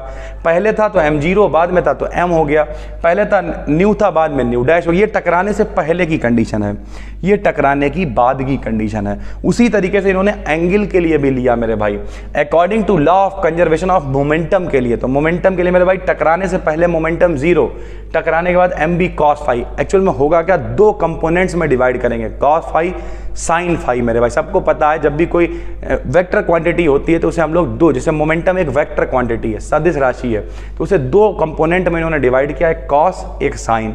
तो कॉस की फॉर्म में देखिए ये जीरो है, ठीक है, और यहाँ पर क्या हो गया कॉस फाई हो गया। साइन की फॉर्म में मेरे भाई दोनों जीरो होंगे और यहाँ पर आएगा H nu dash upon sine theta और एम बी साइन फाई। ठीक है, तो दोनों को हमने दो पार्ट में डिवाइड कर दिया, काय में, एक साइन में एक कॉस में। ये कंपोनेंट्स हैं, दो कंपोनेंट्स में इन्होंने डिवाइड किया मेरे भाई।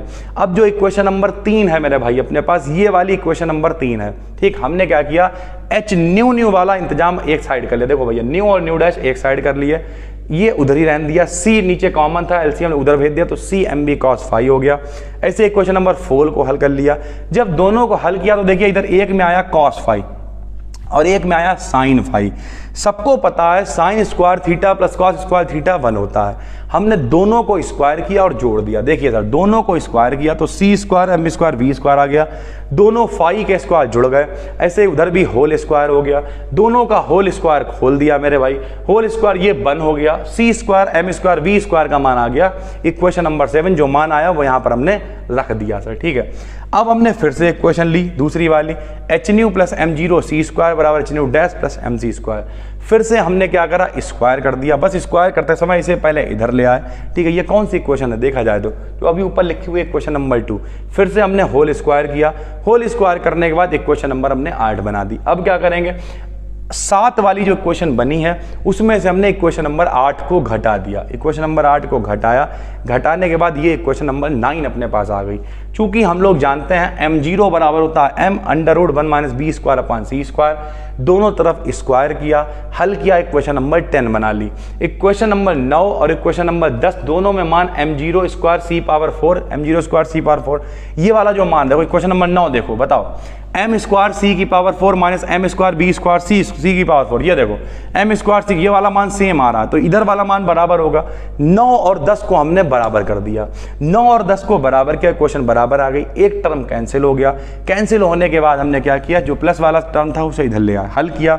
न्यू वाला जितने भी फ्रीक्वेंसी वाला टर्म है उन्हें एक साइड कर लिया। ऐसे ही मेरे भाई सी हमने ऊपर, सी स्क्वायर था, ठीक है, एक सी यहीं रहने दिया, एक सी ऊपर लिया गया। सी अपान न्यू डैश लैम्डा बन गया, सी अपान न्यू डैश लैम्डा डैश बन गया।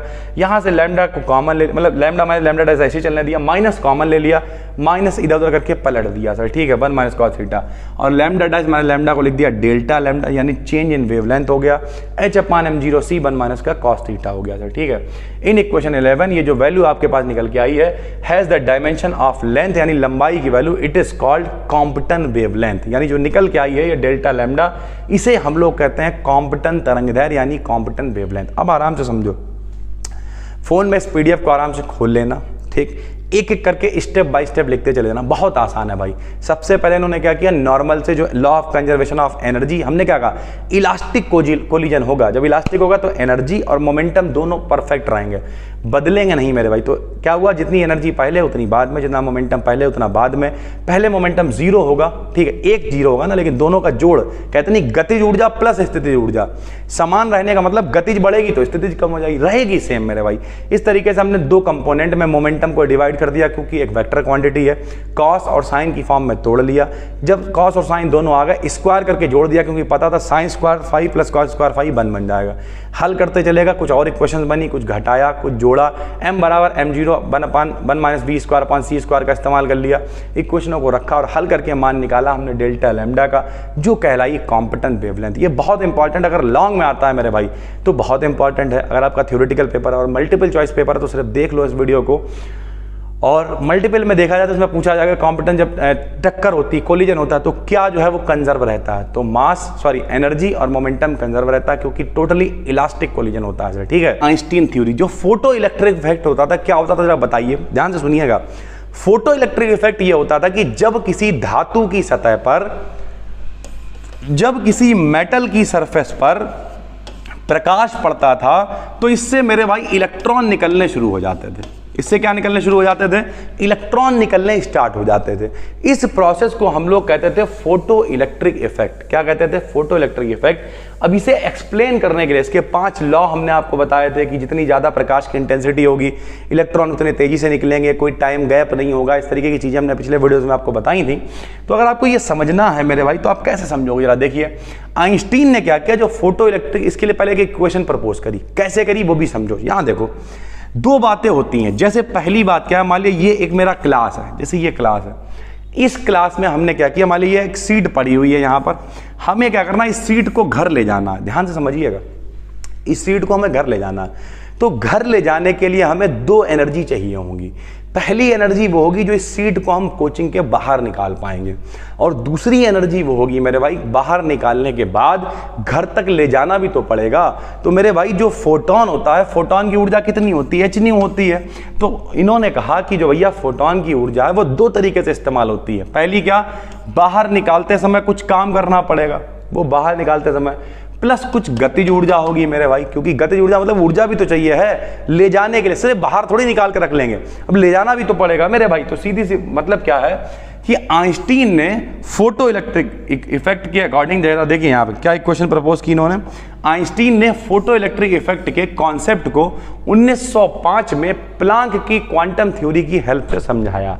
प्लांक की क्वांटम थ्योरी क्या है कि भैया जो प्रकाश होता है छोटे छोटे पैकेट्स या बंडलों की फॉर्म में चलता है, जिसे हम लोग फोटोन या क्वांटा कहते हैं सर। ठीक है, अकॉर्डिंग टू प्लांक लाइट में वेव नेचर के साथ साथ पार्टिकल नेचर भी प्रेजेंट होता है। यानी इसमें कण क्या होता है, जिसमें द्रव्यमान होता है, मास होता है, उसे पार्टिकल कहते हैं। जिसमें वेवलेंथ तरंग दैर्घ्य होती है मेरे भाई, उसे हम लोग तरंग यानी वेव कहते हैं, प्रेजेंट होता है। रेडिएशन के इस पैकेट को क्या कहते हैं, फोटोन या क्वांटा कहते हैं। एक फोटोन की एनर्जी कितनी होती है, h होती है मेरे भाई। ठीक है, ये बात किसने कही, प्लांक ने कही कि जो लाइट है वो छोटे छोटे पैकेट्स या बंडलों की फॉर्म में चलती है, जिसे हम लोग फोटोन या क्वांटा कहते हैं सर। ठीक है, जहां पे h प्लांक्स कांस्टेंट होता है, न्यू क्या है, फ्रीक्वेंसी ऑफ लाइट होती है सर। ठीक है, तो लाइट की इंटेंसिटी सरफेस के परपेंडिकुलर डायरेक्शन से पास होने वाले फोटोन के प्रोपोर्शनल होती है, तथा हायर इंटेंसिटी ऑफ लाइट पर मोर नंबर ऑफ फोटॉन्स पास होते हैं।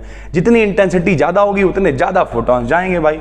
तो आइंस्टीन ने क्या कहा, जब h एनर्जी का फोटोन मेटल की किसी सरफेस से प्रेजेंट एटम से टकराता है तब इसकी एनर्जी का ट्रांसफर हो जाता है। यह एनर्जी वर्क फंक्शन से अधिक होती है। कार्यफलन वो होता है जितनी एनर्जी पे इलेक्ट्रॉन बाहर निकल जाते हैं उसे वर्क फंक्शन कहते हैं। तब इलेक्ट्रॉन मेटल की सरफेस से बाहर आ जाता है। ठीक है, क्या कहा इन्होंने, यदि इलेक्ट्रॉन की मैक्सिमम पॉसिबल काइनेटिक एनर्जी के मैक्स हो तो क्या कहा इन्होंने, जरा समझिए। यहां देखिए इन्होंने क्या कहा, फोटोन आया, फोटोन का मतलब h आया, 2 भागों में बटा। पहला भाग क्या है, पहला भाग है जो इलेक्ट्रॉन को बाहर निकालने में कार्य करना पड़ेगा। बाहर निकालने में कार्य करना पड़ेगा मतलब W। जब इलेक्ट्रॉन बाहर निकल गया तो सिर्फ इलेक्ट्रॉन को बाहर नहीं निकालना है, उसे लेके भी जाना है। तो लेके जाने के लिए मेरे भाई एनर्जी चाहिए होगी। वो एनर्जी मान ली हमने के मैक्स यानी काइनेटिक एनर्जी है।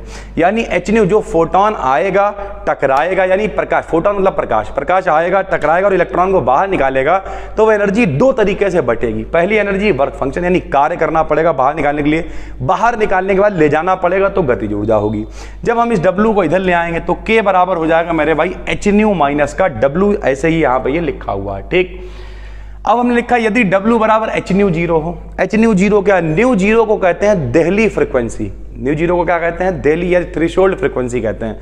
ये वो फ्रीक्वेंसी है, इससे कम पे मेरे भाई इलेक्ट्रॉन नहीं निकल सकते हैं, इतना तो होना ही चाहिए। तो हमने मान लिया इलेक्ट्रॉन निकला, W बराबर h न्यू 0 है, तो W की जगह पर हमने h न्यू 0 रख दिया, H कॉमन आ गया, न्यू माइनस न्यू 0 आया मेरे भाई। K क्या होता है, K होती है गतिज ऊर्जा, 9th क्लास में पढ़ा है गतिज ऊर्जा, K बराबर होता है ½ mv²।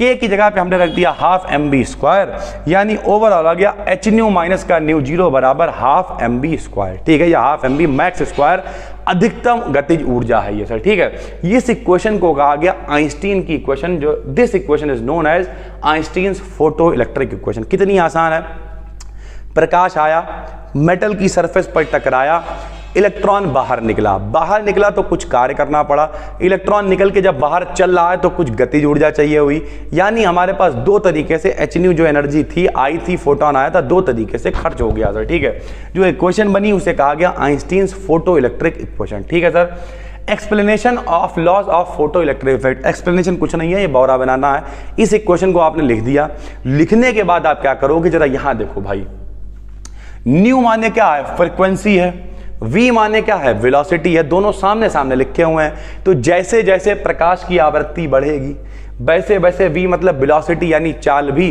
बढ़ती जाएगी, यही होता है सर। ठीक है, इसके अलावा कुछ नहीं है। तो जो 5 लॉ आपने पिछली वीडियो में पढ़े थे आप वही लिख देंगे। अतः इस इक्वेशन के अकॉर्डिंग पहला लॉ, दूसरा लॉ कि जैसे स्पीड ज्यादा होती है तो एमिशन भी ज्यादा होता है, वही लिख देना सर। ठीक है, तो देखिए नंबर 1, मेटल सरफेस पर फॉलिंग लाइट की इंटेंसिटी बढ़ेगी तो इलेक्ट्रॉन भी ज्यादा निकलेंगे। अतः यानी लिख दिया कुल मिला के, अतः लगा के कि यानी ये जो इक्वेशन है इससे सिद्ध हो रहा है कि जैसे जैसे करके मेरे भाई लाइट की इंटेंसिटी बढ़ती जाएगी वैसे वैसे इलेक्ट्रॉन्स भी निकलते जाएंगे, तो इलेक्ट्रॉन की संख्या बढ़ जाती है।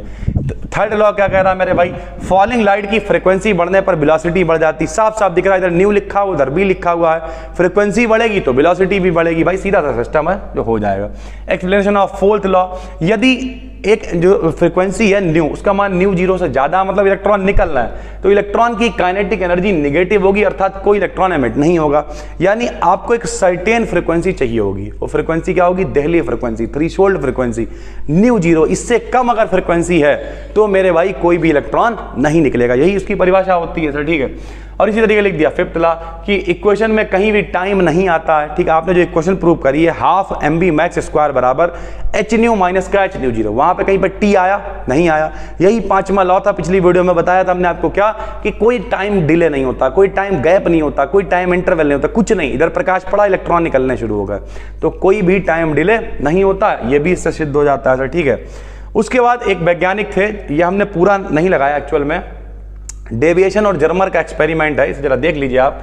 डेविएशन जर्मर एक्सपेरिमेंट क्यों किया गया था? डेविएशन जर्मर एक्सपेरिमेंट किया गया था कि डेविएशन और जर्मर ने एक्सपेरिमेंट के द्वारा प्रूव किया कि इलेक्ट्रॉन में वेव नेचर होता है। इन्होंने क्या किया, पूरा सेटअप किया, इलेक्ट्रॉन को चलाया और उसकी जो तरंगदैर्घ्य आई वो एक्स रेज के समान थी, इलेक्ट्रॉन की जो चाल थी। तो अगर आपसे विकल्प में पूछ लिया जाए कि भैया इलेक्ट्रॉन के वेव नेचर को पहले तो समझ लो, वेव नेचर क्या होता है? दो होते हैं मेरे भाई, एक होता है पार्टिकल, हमने आपको बताया, एक होता है सर पार्टिकल और एक होता है मेरे भाई वेव, जिसमें किसी में मास होता है। मास का मतलब क्या, द्रव्यमान होता है, उसे पार्टिकल कहते हैं। जिसमें किसी में वेवलेंथ होती है मेरे भाई, क्या होती है, वेवलेंथ होती है, उसे हम लोग वेव कहते हैं। भाई सीधी सी बात है। तो ओवरऑल अगर हम बात करें कि मोटा मोटा, तो मेरे भाई वेव नेचर को पता करने के लिए ये डेविएशन जर्मर एक्सपेरिमेंट किया गया था। पूरा एक्सपेरिमेंट हमने नहीं लगाया है, लेकिन आपको पता होना चाहिए कि इलेक्ट्रॉन के वेव नेचर को कौन सा एक्सपेरिमेंट बताता है, डेविएशन जर्मर एक्सपेरिमेंट। ठीक है भाई, तो ये काफी इंपॉर्टेंट है। इस वीडियो में आपने इक्वेशन देख ली, हाफ mv मैक्स स्क्वायर बराबर H new minus H mu zero, और उसके आधार पर आपने व्याख्या कर दी सर। ठीक है, बोहर्स एटॉमिक मॉडल, मेरे भाई आपके चेहरे पर एक स्माइल होनी चाहिए। क्यों? क्योंकि आपने 9th में पढ़ा होगा, 10th में पढ़ा होगा, 11th में पढ़ा होगा, 12th में पढ़ा होगा, बीएससी फर्स्ट ईयर में भी पढ़ा होगा, और उसके बाद भी अगर नहीं आता है तो फिर पाप धोने का मौका है। आज एक आखिरी बार पढ़ लो, क्योंकि ज्यादातर लोग बीएससी फाइनल ईयर करने के बाद पढ़ाई छोड़ ही देते हैं सर। ठीक है, कोई बीएड करने चला जाता है इस तरीके की, लेकिन रियलिटी है फिजिक्स केमिस्ट्री ये सारी चीजें ज्यादातर लोग छोड़ देते हैं। कोई एमएससी वगैरह करे तो एक अलग चीज। तो आखिरी एक मौका पाप धोने का सीखना भाई, सबको याद दिलाते हैं बचपन के दिन। भैया हमने आपसे कहा था दुनिया में जितनी भी चीजें होती हैं वो सब छोटे छोटे कणों से मिलकर बनी होती हैं, जिन्हें हम लोग एटम यानी परमाणु कहा करते थे। क्या कहते थे भाई? परमाणु कहते थे, या फिर हम लोग कहते थे मेरे भाई एटम। जैसे ये पीछे बोर्ड आपको दिख रहा है, परमाणुओं से मिलकर बना है। ये लाइट शायद आपको ना दिख रही हो, लेकिन परमाणुओं से मिलकर बनी है। ये माइक परमाणुओं से मिलकर बना है। ये पेन, हम तो इसे पेन ही बोलते हैं, वैसे इंग्लिश में इसे कुछ और कहते हैं यार। ठीक है, आप कमेंट करके बताइएगा। परमाणुओं से मिलकर बना है। हमारी टी शर्ट परमाणुओं से मिलकर बनी है। ये कैमरा परमाणुओं से मिलकर बना है। ये माइक परमाणुओं से मिलकर बना, मतलब एटम एटम से मिलकर बना है। दुनिया में जितनी भी चीजें हैं सब एटम से मिलकर बनी है। ठीक, अब एटम है क्या? ये बात कही थी डाल्टन ने। किसने कही? डाल्टन ने, कि दुनिया में जितनी भी चीजें हैं सब परमाणुओं से मिलकर बनी है, एटम से मिलकर बनी है। अब डाल्टन फुरेरी लगा के चले गए। अब परमाणुओं को समझाने के लिए अलग अलग व्यक्ति आए। जैसे एक व्यक्ति आया, उनका नाम था टॉमसन। क्या नाम था? टॉमसन। लेकिन टॉमसन का मॉडल गलत हो गया, इन्होंने तरबूज मॉडल दिया था। उसके बाद एक व्यक्ति आए जिनका नाम था रदरफोर्ड। इनका मॉडल भी गलत हो गया। लेकिन आपको समझना पड़ेगा रदरफोर्ड ने कहा क्या था। रदरफोर्ड ने कहा था कि परमाणु यानी एटम जो है वो दो भागों से मिलकर बना होता है। पहला भाग कहलाता है न्यूक्लियस यानी परमाणु का नाभिक। ध्यान से सुनिएगा, पहला भाग कहलाता है परमाणु का नाभिक यानी न्यूक्लियस। ठीक है भाई, जिसके अंदर प्रोटॉन और न्यूट्रॉन रहते हैं और चारों तरफ जो है वो इलेक्ट्रॉन चक्कर लगाते हैं। चारों तरफ जो है वो इलेक्ट्रॉन चक्कर लगाते हैं मेरे भाई। तो लोगों ने इनसे पूछा, ये बताओ इलेक्ट्रॉन चक्कर लगाते कब तक लगाएंगे, थक नहीं जाएंगे? तो रदरफोर्ड के बाद इस बात का कोई जवाब नहीं था कि परमाणु में स्थायित्व कहां से आएगा, इलेक्ट्रॉन कब तक चक्कर लगाएगा, इलेक्ट्रॉन की ऊर्जा खत्म हो जाएगी तो इलेक्ट्रॉन क्या करेगा, इलेक्ट्रॉन चक्कर लगाते लगाते कहीं थक गया तो परमाणु खत्म हो जाएगा, परमाणु खत्म हो जाएगा तो दुनिया खत्म, केमिस्ट्री खत्म हो जाएगी। क्योंकि तुम तो कह रहे हो यार दुनिया में जितनी चीजें होती हैं सब परमाणु से मिलकर बनी होती हैं, एटम से मिलकर बनी होती हैं। तो रदरफोर्ड का जो मॉडल था उसकी जो कमी थी उसे दूर किया मेरे भाई बोहर ने। हालांकि इसके बाद सोमरफेल्ड आए, श्रोडिंगर आए, वो सब आपको यहां पे पढ़ने को मिलेगा। श्रोडिंगर की इक्वेशन, श्रोडिंगर जो इक्वेशन दी बहुत इंपॉर्टेंट है, वो पूछी जाएगी आपसे।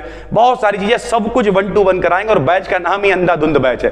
कमेंट में हैशटैग चलाना अंधाधुंध बैच, जब हम कोर्स आपका कराते पूरा सर। ठीक है, तो डेली वीडियो आएगी बस। और डेली टाइमिंग क्या रहेगी वीडियो की? 2 बजे। 2 बजे वीडियो आपकी पब्लिक हो जाया करेगी, हम प्रीमियर लगा दिया करेंगे। आपको बस इतना करना है, 2 बजे ही देख लो, वरना अगर टाइम नहीं है तो वो रिकॉर्डेड होगी वीडियो, आप बाद में देख सकते हैं सर। ठीक है, तो चलिए शुरू करते हैं। तो जो रदरफोर्ड के मॉडल की कमी थी उसे किसने सही किया? बोहर ने। और बोहर ने कहा बस इतनी सी बात, कितने में चक्कर लगाते ये पूछ रहे हो? इन्होंने कहा लो, केवल उन्हीं शेल्स में, उन्हीं ऑर्बिटल्स में, उन्हीं कक्षाओं में चक्कर लगाते हैं जिनमें उनका एंगुलर मोमेंटम NH/2 पाई होता है। सर जी ये तो कुछ बड़ा कठिन लग रहा है। लोगों को भी कठिन लगा, लोगों के भी पल्ले नहीं पड़ा। लोगों ने क्या लगता कुछ तो सही कह रहा, वाह क्या एक्टिंग कर रहा है, वाह क्या एक्टिंग कर रहा है, वो वाली बात है। और उसके बाद क्या हुआ, इनका ये मॉडल जो नाभिकीय भौतिकी है उसकी आधारशिला मान लिया गया और यही मॉडल सही माना गया। तो जहां से लोग ये स्टार्ट कर रहे हैं, ठीक है, ये मॉडल पेपर, ये मॉडल जो है आपको मिल सकता है लॉन्ग क्वेश्चन के अंदर। क्या होता है आइए पढ़ते हैं। बोहर ने रदरफोर्ड के एटॉमिक मॉडल को प्लांक की क्वांटम थ्योरी के आधार पर सही किया और एक नया मॉडल प्रस्तुत किया। सर जी ये प्लांक की क्वांटम थ्योरी क्या है? मेरे भाई प्लांक अपने आप में एक साइंटिस्ट हैं। प्लांक ने कहा था जो प्रकाश है यानी लाइट है वो डायरेक्ट नहीं आता, छोटे छोटे पैकेटों या बंडलों की फॉर्म में चलता है। और एक बंडल को कहते हैं फोटोन या क्वांटा, और एक बंडल की जो एनर्जी होती है वो hν होती है। ठीक है भाई, hν। अब इतना सब आपने पढ़ रखा, फाइनल ईयर में हम ये सोच के चलना है कि आपने थोड़ा बहुत पढ़ रखा है सर। ठीक है, नहीं भी है तो कोई दिक्कत नहीं, समझिए। तो बोहर ने सब कुछ वैसे ही रखा। बोहर ने कहा भैया परमाणु, रदरफोर्ड कह रहे थे 2 भागों से बना होता है, हम भी यही कह रहे हैं। पहला भाग क्या कहलाता है? न्यूक्लियस। न्यूक्लियस के अंदर प्लस यानी प्रोटॉन और उदासीन यानी न्यूट्रॉन होते हैं। चारों तरफ मेरे भाई इलेक्ट्रॉन चक्कर लगा रहे होते हैं। लेकिन इन्होंने कहा जो तुम्हारी समस्या है कि इलेक्ट्रॉन कब तक चक्कर लगाएंगे, तो हम उसमें एक बात ऐड कर रहे हैं कि इलेक्ट्रॉन कोई अरे गहरे नहीं है, कहीं भी चक्कर लगाने लगेंगे। इलेक्ट्रॉन केवल उन्हीं कक्षाओं में चक्कर लगाएंगे, उन्हीं शेल्स में चक्कर लगाएंगे जिनमें उनका एंगुलर मोमेंटम NH/2 पाई होगा।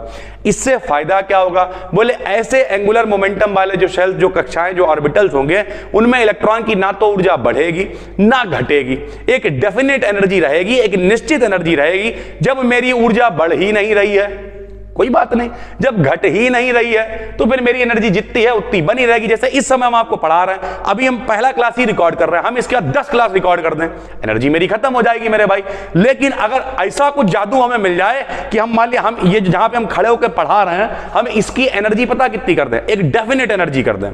और क्या कहते हैं कि भैया यहां का एंगुलर मोमेंटम जितने एरिया में हम खड़े हुए हैं, एक बार हमसे एक व्यक्ति ने पूछा था, हम ऐसा मजाक में भी कह देते हैं, बोला सर जी आप 6-7 घंटे ऑफलाइन भी पढ़ा लेते हो, इतने क्लास भी रिकॉर्ड कर लेते हो, सारी चीजें कर लेते हो, कैसे?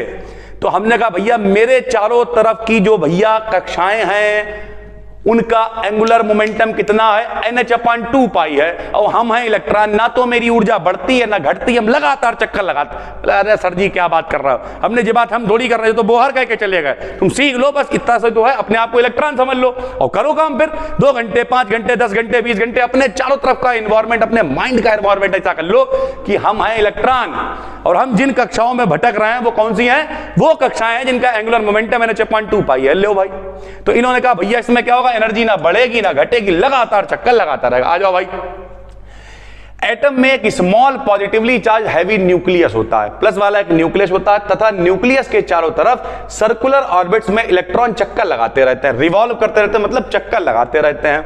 इलेक्ट्रॉन्स केवल उन्हीं कक्षाओं में चक्कर लगाते हैं जिनमें रिवॉल्व करने वाले इलेक्ट्रॉन्स का एंगुलर मोमेंटम H/2 पाई का इंटीग्रल मल्टीपल होता है। इंटीग्रल मतलब मल्टीपल का मतलब n से मल्टीप्लाई कर लो, 1 2 3, यानी एक पूर्णांक होना चाहिए कंप्लीट सा, ठीक है। तो MBR, अब ये MBR क्या है इसे भी समझते हैं मेरे भाई। देखो भाई, सबसे पहले ये है V माने वेग, V माने वेग यानी वेलोसिटी, ठीक। अब किसी मान लिया मेरी वेलोसिटी आप निकाल लो, तो हमारी यार मेरा कुछ द्रव्यमान भी तो होगा, 1 kilo 2 kilo 5 kilo 10 kilo 100 kilo 500 kilo, कुछ तो होगा ना मेरा द्रव्यमान।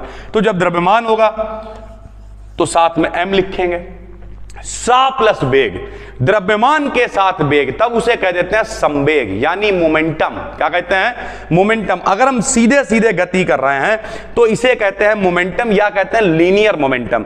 लेकिन अगर हम घूमने लगे, जैसे इलेक्ट्रॉन घूम रहा है, तो भैया कोण बनने शुरू हो जाते हैं, ठीक है, तो उसे हम लोग कह देते हैं एंगुलर मोमेंटम। क्या कहते हैं, एंगुलर मोमेंटम। उसके लिए हम इसकी r से मल्टीप्लाई कर देते हैं, तो MVR को हम लोग कहते हैं एंगुलर मोमेंटम। क्या कहते हैं, एंगुलर मोमेंटम। और क्या कहा भैया, बोहर ने क्या कहा बताओ, MVR का मान होना चाहिए NH/2 पाई। कितना होना चाहिए मेरे भाई, NH/2 पाई होना चाहिए। MVR का मान होना चाहिए NH/2 पाई। इससे फायदा क्या होगा बताओ, M क्या है, इलेक्ट्रॉन का मास है, V क्या है, वेलोसिटी है, R क्या है, रेडियस है, जहां पे वो चक्कर लगा रहा है। रेडियस समझते हो सर, अब तो आप फाइनल ईयर में हो। रेडियस का मतलब होता है त्रिज्या सर, ठीक है। यहां ये केंद्र होता है, केंद्र से परिधि तक कहीं भी मिला होगा उसे क्या कहेंगे भाई, त्रिज्या कहेंगे। n क्या है, क्वांटम नंबर कह लो या फिर इंटीग्रल मल्टीपल कह लो, n का मान 1 2 3 4 5 कुछ भी हो सकता है। h क्या है, प्लांक कांस्टेंट है, 2 पाई तो नियतांक है ही सर, ठीक है। ये सारी चीजें यहां पर लिख दी। उसके बाद बताया दूसरे पॉइंट में, इन ऑर्बिट में रिवॉल्व करते समय इलेक्ट्रॉन की एनर्जी डेफिनेट रहती है, ना तो एनर्जी रिलीज करता है इलेक्ट्रॉन और ना ही एब्जॉर्ब करता है, यानी ना ही गेन करता है। मतलब क्वांटम थ्योरी के अकॉर्डिंग बोहर ने इलेक्ट्रॉन के लिए 2 फार्मूले दे दिए। क्या फार्मूला दिया, इन्होंने कहा इतनी r की वैल्यू इतनी, यानी रेडियस जो है वो इतनी रहेगी, ठीक है। पढ़ देते हम, Rn बराबर n² h² upon 4 pi square me⁴z, ठीक है। R रेडियस हो गई, n वही 1 2 3 4 हो गया, h प्लांक कांस्टेंट हो गया, m इलेक्ट्रॉन का द्रव्यमान हो गया, E इलेक्ट्रॉन का आवेश हो गया और Z परमाणु क्रमांक हो गया, 1 2 3 4 n यानी एटॉमिक नंबर हो गया, ठीक भाई। और एनर्जी इतनी होती, इन्होंने कहा En बराबर माइनस का 2 pi square me⁴ z² upon n² h², ये होती। या फिर इसमें सारी अगर वैल्यू हम लोग रख देते हैं, जैसे h प्लांक कांस्टेंट है, यहां पे लिखा हुआ भी है, ठीक है। n क्या है, क्वांटम नंबर है, c वेलोसिटी ऑफ लाइट है 3 × 10⁸, z क्या है, न्यूक्लियर चार्ज है, न्यूक्लियर चार्ज कह लो या फिर एटॉमिक नंबर कह लो सर, ठीक है। अगर हम सारे मान इसमें रख देते हैं तो ये वैल्यू निकल के आती है, E बराबर माइनस का 13.6 अपॉन n²। n की वैल्यू नहीं रखी, बाकी सारे मान रख दिए, EB पर एटम। अब जो सेल होगा, n का मान 1 रखोगे तो पहले के लिए एनर्जी आ जाएगी, n का मान 2 रखोगे दूसरे के लिए एनर्जी आ जाएगी, 3 रखोगे तीसरे के लिए एनर्जी आ जाएगी। इस तरीके से चीजें चलती। तो ये इन्होंने एनर्जी का फार्मूला दे दिया भाई, ठीक है। उसके बाद इन्होंने बताया, यदि कोई इलेक्ट्रॉन एक ऑर्बिटल से दूसरे ऑर्बिटल में जंप करता है तब क्या होता है, एक स्पेक्ट्रम लाइन दिखाई देती है। हमेशा याद रखना, जहां कहीं भी वर्ड दिखे स्पेक्ट्रम, स्पेक्ट्रम का मतलब होता है ग्रुप, समूह। जैसे आपने सुन रखा होगा छोटे क्लास में श्रेणियां होती हैं, उन्हीं लाइंस बोलना है, लाइमन, बामर, पास्चन, ब्रैकेट, फुंड, ठीक है सर। तो ये क्या होता है, ये पूरा एक स्पेक्ट्रम ही तो है। या फिर आपने हाई स्कूल में पढ़ रखा है विबग्योर, बैजानी, हप्पी, नाला, ठीक है, इस तरीके की चीजें। ये भी क्या, रंगों का स्पेक्ट्रम था। तो जहां भी कोई ग्रुप दिखता है उसे हम लोग स्पेक्ट्रम बोलते हैं मेरे भाई, ठीक है। तो इस तरीके से इन्होंने कहा एक स्पेक्ट्रम लाइन दिखाई देती है जिसकी फ्रीक्वेंसी के लिए फार्मूला होता है। अभी हमने आपको क्या बताया, तो बताओ, E बराबर एच न्यू। लेकिन अगर मान लिया इलेक्ट्रॉन यहां से यहां जंप करके जा रहा है, इसकी एनर्जी बाई चांस मेरे भाई E1 है, इसकी एनर्जी E2 है, तो एनर्जी जो रिजल्टेंट एनर्जी है कैसे निकालोगे? बाद वाले में से पहले वाले को घटा देंगे बराबर एच न्यू, यहां से न्यू की वैल्यू निकाल लेंगे तो आएगा E2 माइनस का E1 अपॉन H। ये लो मेरे भाई, तो इस तरीके से इन्होंने फॉर्मूला लिख दिया, न्यू बराबर E1 माइनस E1 या E1 minus E2 upon H, जो भी ज्यादा उसमें से कम को घटा देंगे। यदि इलेक्ट्रॉन एटम के लोअर एनर्जी लेवल में प्रेजेंट होता है तो इसे कहते हैं एटम की ग्राउंड स्टेट। क्या कहते हैं? Ground state. लेकिन अगर इलेक्ट्रॉन हायर एनर्जी लेवल में जंप कर जाता है तो उसे एटम की एक्साइटेड स्टेट कहते हैं। यानी सरल भाषा में अच्छा, ये एक्साइटेड स्टेट बहुत कम टाइम के लिए होती है नॉर्मली सभी की। देखिए भैया एक बात याद रखना, आदमी पूरी जिंदगी मेहनत करता है, पूरी जिंदगी मेहनत करता है, पूरी जिंदगी ऐसे करके मेहनत करता रहता है, फिर एक टाइम आता है जब वो मेहनत रंग लाती है और उसकी जिंदगी की एक्साइटेड स्टेट आती है, मौज काट देता है वो। लेकिन वो एक्साइटेड स्टेट कुछ ही समय के लिए होती है और उसके बाद फिर सैचुरेशन आ जाता है, क्योंकि व्यक्ति खुद भी थक जाता है। अब जैसे जैसे एज हो रही है, एक्सपीरियंस हम खुद भी कर रहे हैं, तो रियलिटी जैसे हम जब 16 साल 17 साल 20 साल में पढ़ाते थे तो एक अलग एनर्जी थी, बहुत गदर काटते थे, पत्थर पे चढ़ जाते थे, गदर काटते थे अंधाधुंध। लेकिन अब समय के साथ साथ मैच्योरिटी भी आ रही है, प्लस एनर्जी भी वो कहां से लाओगे मेरे भाई? अब देखिए सीधी सी बात, तो आपको क्या करना है? आपको ये करना कि जिस समय आपका पीक पॉइंट पहुंचता है उस समय जो है अपने आप को इतना स्टेबल करना है कि आने वाले टाइम में अगर कुछ गड़बड़ भी हो तो फर्क ना पड़े मेरे भाई, समझ गए? तो इसी तरीके से इलेक्ट्रॉन जो है वो कुछ समय के लिए एक्साइटेड स्टेट में चल जंप कर जाता है, उसे एक्साइटेड स्टेट कहते हैं, और वापस फिर लौट आओगे मेरे भाई कहां? एक फिर टाइम आएगा जब आप ग्राउंड स्टेट में आना ही पड़ेगा आपको।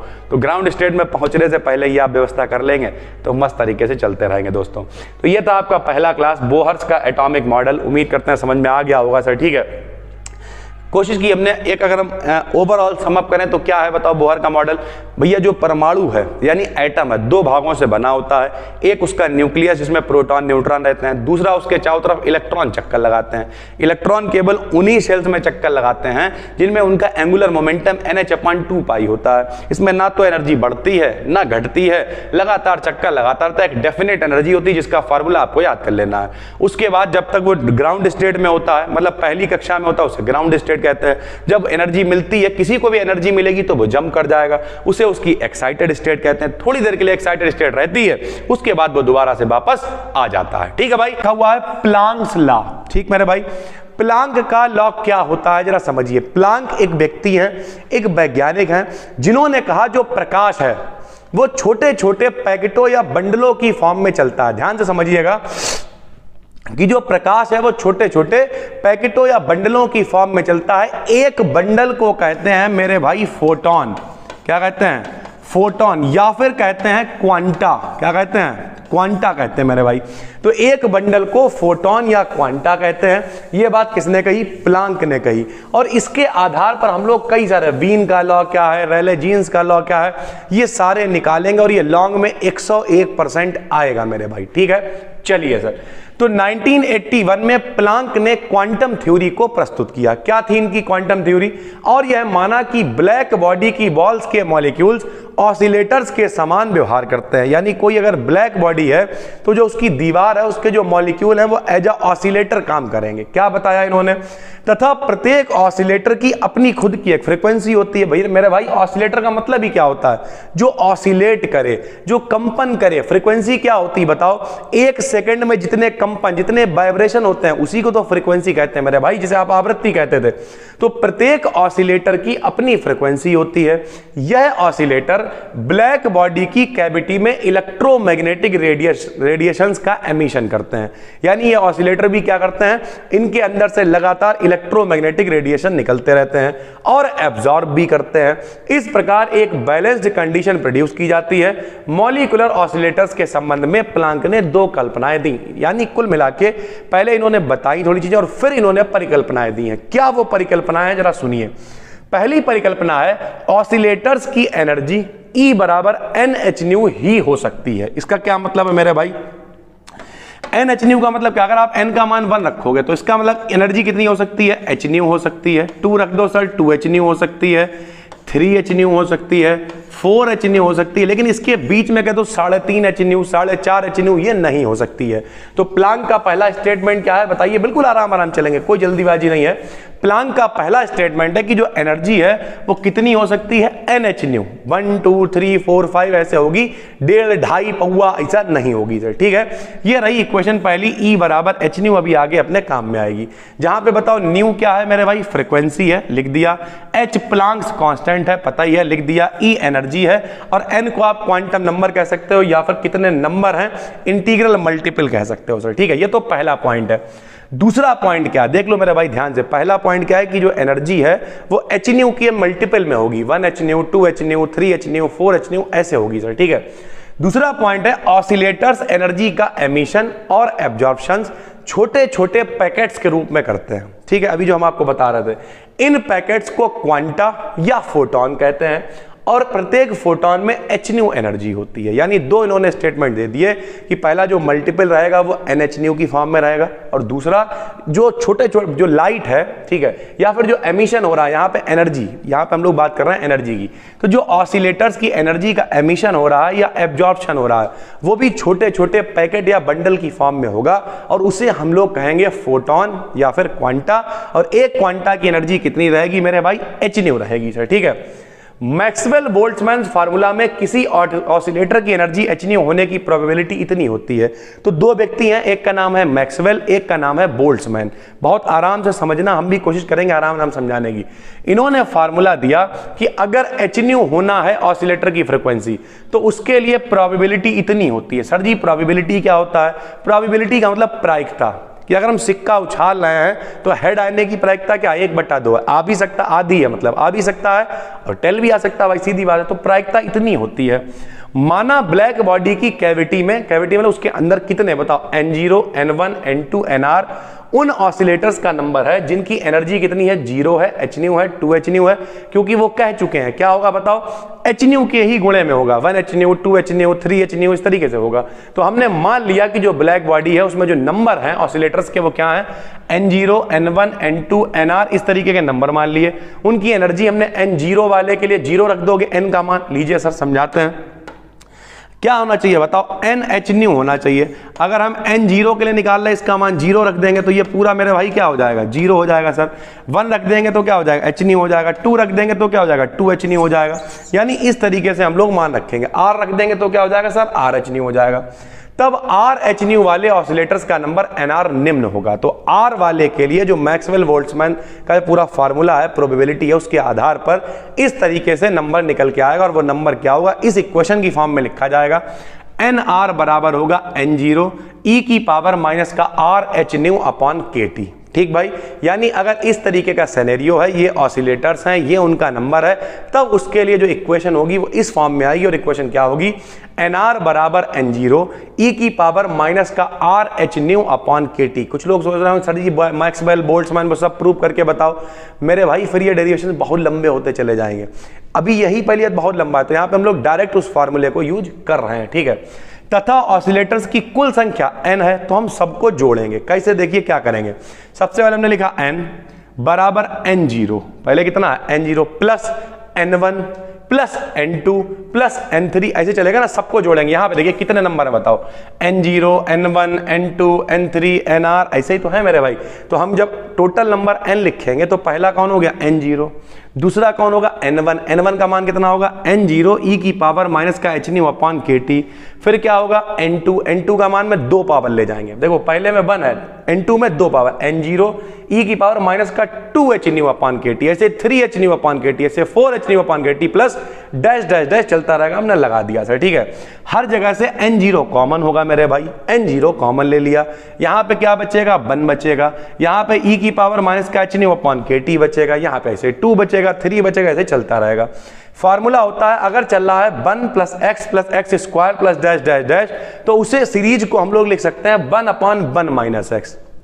तो हमने क्या किया, देखो 1 प्लस x का स्क्वायर, देखो 2 पावर है, ऐसे चल रहा है, तो इसे हम लिख सकते हैं 1 अपॉन 1 माइनस x। N0 ऐसे लिख लिया, 1 लिखा, बटे में 1 लिखा, माइनस में x की जगह पे क्या आएगा, जो ये चल रहा है, ये देखो सर यही तो चल रहा है यार, हम यही तो कह रहे हैं कि अगर इस तरीके की सीरीज है 1 प्लस इसे x मान लो, फिर ये 2 पावर तो x स्क्वायर मान लो, तो ये x है अपना, तो इसकी जगह आप लिख दिया 1/1 माइनस x, इक्वेशन बना ली 2। पहली इक्वेशन थी NH-nu, दूसरी इक्वेशन मेरे भाई ये बन गई। ठीक, अब क्या करेंगे, ऑसिलेटर की टोटल एनर्जी निकालेंगे। एनर्जी निकालने का तरीका क्या होता है, लो भैया एनर्जी कैसे निकालोगे, कह रहा एक फोटोन की एनर्जी h-nu होती है, और अगर उसमें n नंबर ऑफ फोटोन हो तो उसकी एनर्जी कितनी हो जाएगी, NH-nu हो जाएगी, यही तो था। तो अगर हम टोटल निकालें तो पहले के लिए n0 इंटू h-nu, अब n0 वाले में कुछ होगा ही नहीं, 0 तो ये 0 हो जाएगा। दूसरे वाले के लिए n1 इंटू h-nu 1 होगा, दूसरे वाले में, फिर अगले वाले में n2 इंटू h-nu, n2 है तो 2h-nu, n3 है तो 3h-nu, ऐसे ही nr है तो r-h-nu। सबकी एनर्जी निकालने के लिए हमने नंबर से मल्टीप्लाई कर दी। ठीक, n0 वाला 0 जब तो पूरा पोर्शन 0 हो जाएगा। यहां पर जब n1 का मान रखोगे तो n1 बराबर क्या आएगा, n0 e की पावर माइनस का h-nu अपॉन kt। यहां पर n1 n2 जब सबके मान हम लोग रखेंगे तो हर जगह से कॉमन निकल आएगा n0, h-nu तो कॉमन है ही, e की पावर माइनस का h-nu अपॉन kt। जरा देख लो यहाँ पे, बिल्कुल भी कंफ्यूज ना होना मेरे भाई, अपनी कॉपी में तो आप लिखोगे ही n1 का मान कितना रखेंगे हम लोग, n1 का मान रखेंगे n0 e की पावर माइनस का h-nu अपॉन kt। साथ में कितना चल रहा भाई, h-nu चल रहा, तो यही पूरा देखो यहाँ पे कॉमन आ गया, तो यहाँ पर क्या बचेगा, 1 बचेगा। ये तो 0 हो गया, उसे तो भूल जाओ। ये कितना बचा, 1 बचा। यहाँ पे 2 पावर थी तो 2 बचा, प्लस 1 पावर बच गई। इस तरीके से चीजें चलती रहेंगी। जब यहाँ पे 2 था तो 1 पावर बची है, जब 3 होगा तो 2 पावर बचेगी। ऐसे ही जब r था तो इसकी पावर कितनी बचेगी, r-1 बचेगी। ठीक है, 1 पावर कम बचेगी, क्योंकि 1 पावर हम लोगों ने बाहर कॉमन निकाल ली है, तो 1 पावर इस तरीके से कम बचेगी मेरे भाई। ठीक है, अब क्या होता है, अगर कहीं भी ऐसी सीरीज चल रही है 1 + 2x plus 3x square dash dash dash, तो इसे लिख सकते हैं 1/1 माइनस x स्क्वायर। तो देखो इसी तरीके की सीरीज बन गई है 1 + 2x, इस तरीके से पूरी सीरीज चल रही, तो इसे हम लिख सकते हैं, ये बाहर जो लिखा है लिखा रहने देंगे, इसे लिख सकते हैं 1/1 माइनस x का स्क्वायर। ठीक मेरे भाई, हमने यहां पर मान लिख दिया और समीकरण बना ली 3। अब क्या करेंगे, समीकरण की 3 को हम n से डिवाइड करेंगे। जब इक्वेशन 3 को आप n से डिवाइड करोगे तो अभी तक इधर e चल रहा था, लेकिन जब e को हम n से डिवाइड कर देंगे, पदों का योग बटे पदों की संख्या, n नंबर है, जब हम नंबर से डिवाइड कर देंगे तो वो एवरेज एनर्जी बन जाएगी। तो इधर आ जाएगी एवरेज, इसे ऐसे ब्रैकेट के अंदर लिखेंगे, ये कहलाएगी एवरेज एनर्जी। और इधर भी हम डिवाइड करेंगे काहे से, n से, तो जब इधर n से डिवाइड करेंगे तो h-nu ऐसे ही है, e की पावर माइनस का h-nu अपॉन kt सब ऐसे ही है मेरे भाई। बस डिवाइड करेंगे, जब डिवाइड करेंगे तो यहां पे क्या होगा, देखिए थोड़ा सा समझाते हैं हम आपको। यहां देखिए इस तरीके से, वरना आप कंफ्यूज हो जाओगे।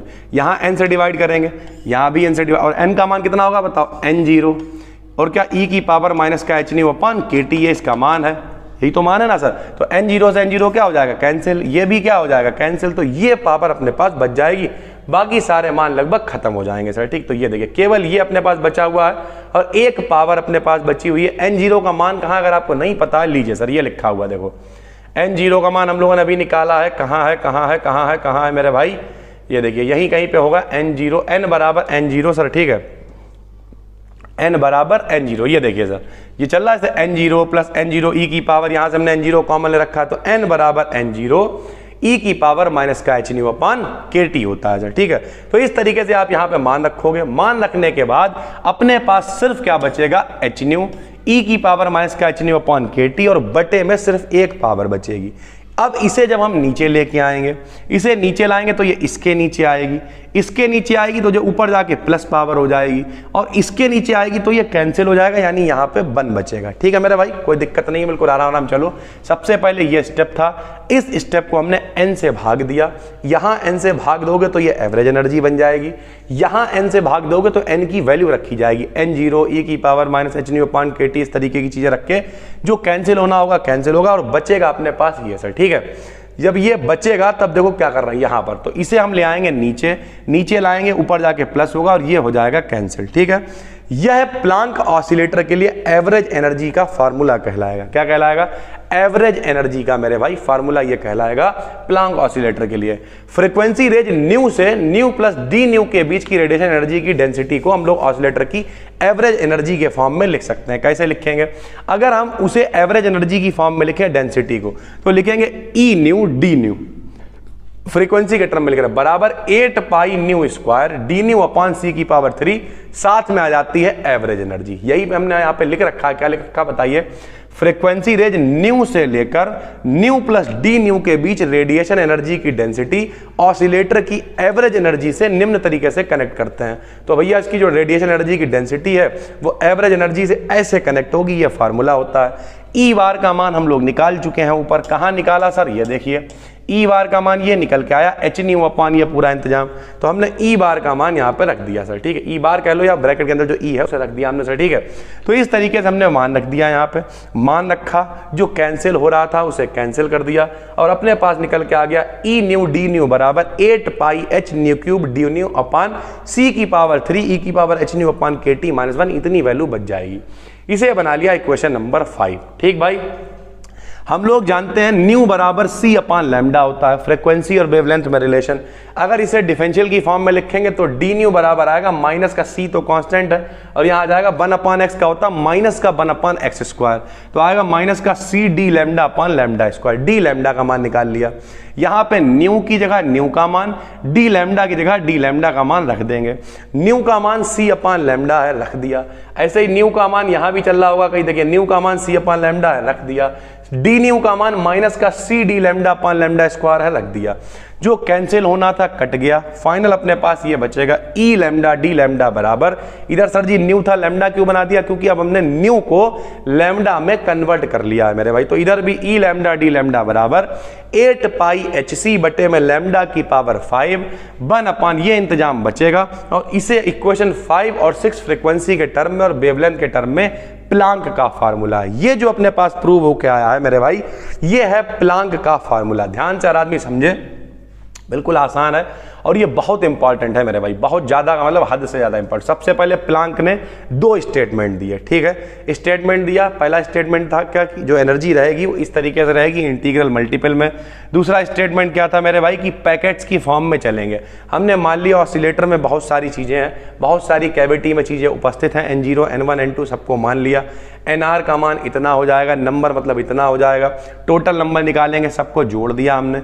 जोड़ने के बाद N0 हमने कॉमन ले लिया, जो बचा उसे लिखा रहने दिया, समीकरण बना ली n बराबर N0। ये देखिए n का मान कितना, यही दिखाना चाह रहे थे, n का मान कितना N0 1 अपान 1 माइनस ई की पावर माइनस का एच न्यू अपान के टी होता है। ध्यान से देख लो मेरे भाई, अभी बीच में थोड़ा सा मान नहीं ढूंढने से मिल रहा है। n का मान कितना N0 बटे में 1 माइनस का ई की पावर माइनस का एच न्यू अपान के टी, n का मान ये है। अब देखना आप, ये हमने मान बना लिया, सारे मान रखे, हल किया, यहाँ पे डिवाइडिंग फ्रॉम n। अब यहाँ पे देखिए दिखाते हैं n का मान कितना है, ये देखो बताओ n का मान ये कितना है N0 बटे में 1 माइनस, यहाँ पे हम देखिए लिख रहे हैं, बताइए सर, यहाँ पे देखिए लिखे N0 बटे में 1 माइनस ई की पावर माइनस का एच न्यू अपान के टी, इसे भाग देना हमने। देखिए n का मान कितना है बताओ, N0 उसके बाद बटे में 1 माइनस ई की पावर माइनस का एच न्यू अपान के टी, ये मान है मेरे भाई। देखो N0 से N0 क्या हो जाएगा, कैंसिल।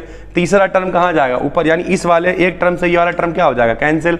सिर्फ ये एक टर्म बचेगा और सिर्फ ये एक टर्म बचेगा, यही तो बचा था। देखो एक ये टर्म बचा हुआ है और नीचे सिर्फ ये टर्म बचा, यानी कुल मिला के हमने यहाँ पे N0 का n से भाग दिया और n का मान रख दिया, ठीक है। मान रख दिया, हल किया, उसे हमने कन्वर्ट किया, रिलेशन बनाया, न्यू की फॉर्म में लेके आए और अपने पास फाइनली निकल के आ गया प्लांक का फार्मूला, ठीक। अब जब वेवलेंथ बहुत कम होगी तो इसका मान जो है 1 से बहुत ज़्यादा होगा। अगर मान 1 से बहुत ज़्यादा है, जरा देखिए सर, अगर इसका मान 1 से बहुत ज़्यादा है तो 1 को छोड़ देंगे, क्योंकि 1 मान बहुत कम है, तो 1 का मान हम देंगे छोड़। ये देखो 1 का मान हमने छोड़ दिया यहाँ पर, लोअर पर 1 का मान छोड़ दिया, ये ऊपर जाके माइनस हो जाएगा और ये कहलाएगा वीन्स लॉ। क्या कहलाएगा, वीन्स लॉ। लेकिन अगर वेवलेंथ बहुत ज़्यादा है तब इसका मान कितना हो जाएगा, 1 प्लस एक्स, क्योंकि ई की पावर एक्स की जब सीरीज खोलते हैं तो इस तरीके से ही चलती 1 प्लस एक्स करके। तो यहाँ पर क्या हो जाएगा, इसका मान 1 प्लस ये जो चल रहा है एच सी अपान, अगर मान बहुत है तो इतना मान होगा, इतना मान रख दोगे आप, 1 से 1 कैंसिल हो जाएगा। तब जो फार्मूला बनेगा ये कहलाएगा रेले जीन्स लॉ। क्या कहलाएगा, रेले जीन्स लॉ। यानी जितना कठिन आप समझ रहे हो उतना है नहीं, बिल्कुल आराम आराम हम लेके आए हैं, सारे मान रखते चले आओगे, 2-3 बार आप प्रैक्टिस करोगे, बहुत आराम से आप कर लोगे। This is Rayleigh Jeans law, ठीक है। कभी कभी क्या कह देता है, derive the Rayleigh Jeans law and Wien's law from Planck's radiation law. Planck's radiation law की फॉर्म में हमें रेले जीन्स लॉ को प्रूव करना है। जरा देखिए यहाँ पे कैसे, अब देखिए हमने उसे भी प्लांक, अभी एक मिनट रुक जाओ, कंफ्यूज मत होना, हमने यहाँ पे क्या निकाला बताओ, प्लांक्स रेडिएशन लॉ ही निकाला है, इससे हमने बीन्स लॉ ही निकाला है, रेले जीन्स लॉ ही निकाला, इतना ही आप छोड़ सकते हो, कोई दिक्कत नहीं है। लेकिन अगर वो पूछ लेगा मेरे भाई आपसे वेवलेंथ के टर्म में, तो according to Planck's radiation law wavelength के टर्म में ये इतना होता है, u लैम्डा डी लैम्डा बराबर 8 पाई hc अपॉन लैम्डा की पावर 5, मतलब इस तरीके से। हायर फ्रीक्वेंसी के लिए इसकी वैल्यू 1 से फिर ज्यादा रख देंगे, ज्यादा रख देंगे तो इसे 1 को छोड़ सकते हैं क्योंकि इसका मान ज्यादा है, इस तरीके से मान रखेंगे और ये एक क्वेश्चन बनाएंगे। 8 पाई hc को a मान लेंगे, hc अपॉन लैम्डा को b मान लेंगे और ये एक क्वेश्चन बन के आएगी जो कहलाएगी वीन्स लॉ। क्या कहलाएगी? Wien's law. ऐसे ही हायर फ्रीक्वेंसी के लिए अगर लेंगे, हायर वेवलेंथ के लिए, तो इसकी वैल्यू 1 से कम हो जाएगी e की पावर, तो इसका मान फिर बिल्कुल वैसे 1 प्लस hc अपॉन लैम्डा के टी के बराबर मान रखेंगे, यह आएगा रेले जीन्स लॉ। ये वेवलेंथ के टर्म में है, जो ऊपर निकाला है वो फ्रीक्वेंसी के टर्म में। एक बार हायर वेवलेंथ रख दी प्लांक के लॉ में, एक बार लोअर वेवलेंथ रख दी। ठीक है भाई, बहुत ज्यादा ये इंपॉर्टेंट है। अगर आपके पेपर होने वाले हैं, पर्ची बना लेना, खर्रा बना लेना, रट लेना, जो करना, लेकिन इसे पढ़ के जरूर जाना है। ठीक है, इसकी पीडीएफ आपको कहां मिलेगी? टेलीग्राम पे मिलेगी मेरे भाई। टेलीग्राम पे आप क्या सर्च करोगे? टेलीग्राम पे आप सर्च करोगे बी डीकेडियन बीएससी मॉलिक्यूलर ऑर्बिटल थ्योरी। भैया मॉलिक्यूलर को पहले समझने की कोशिश करते हैं। मॉलिक्यूलर का मतलब क्या है? मॉलिक्यूलर को हिंदी में कहते हैं आणविक, यानी अणुओं से रिलेटेड कुछ है सर। ठीक है, ऑर्बिटल क्या होता है? जहां पर इलेक्ट्रॉन रहते हैं भैया, उसे हम लोग ऑर्बिटल कहते हैं। क्या कहते हैं? ऑर्बिटल। और थ्योरी का मतलब होता है सिद्धांत, यानी हिंदी में कहें तो आणविक कक्षक सिद्धांत। क्या नाम है इसका? आणविक कक्षक सिद्धांत। किसने दी है भाई? हुंड और मुलिकन ने इसे प्रपोज किया है।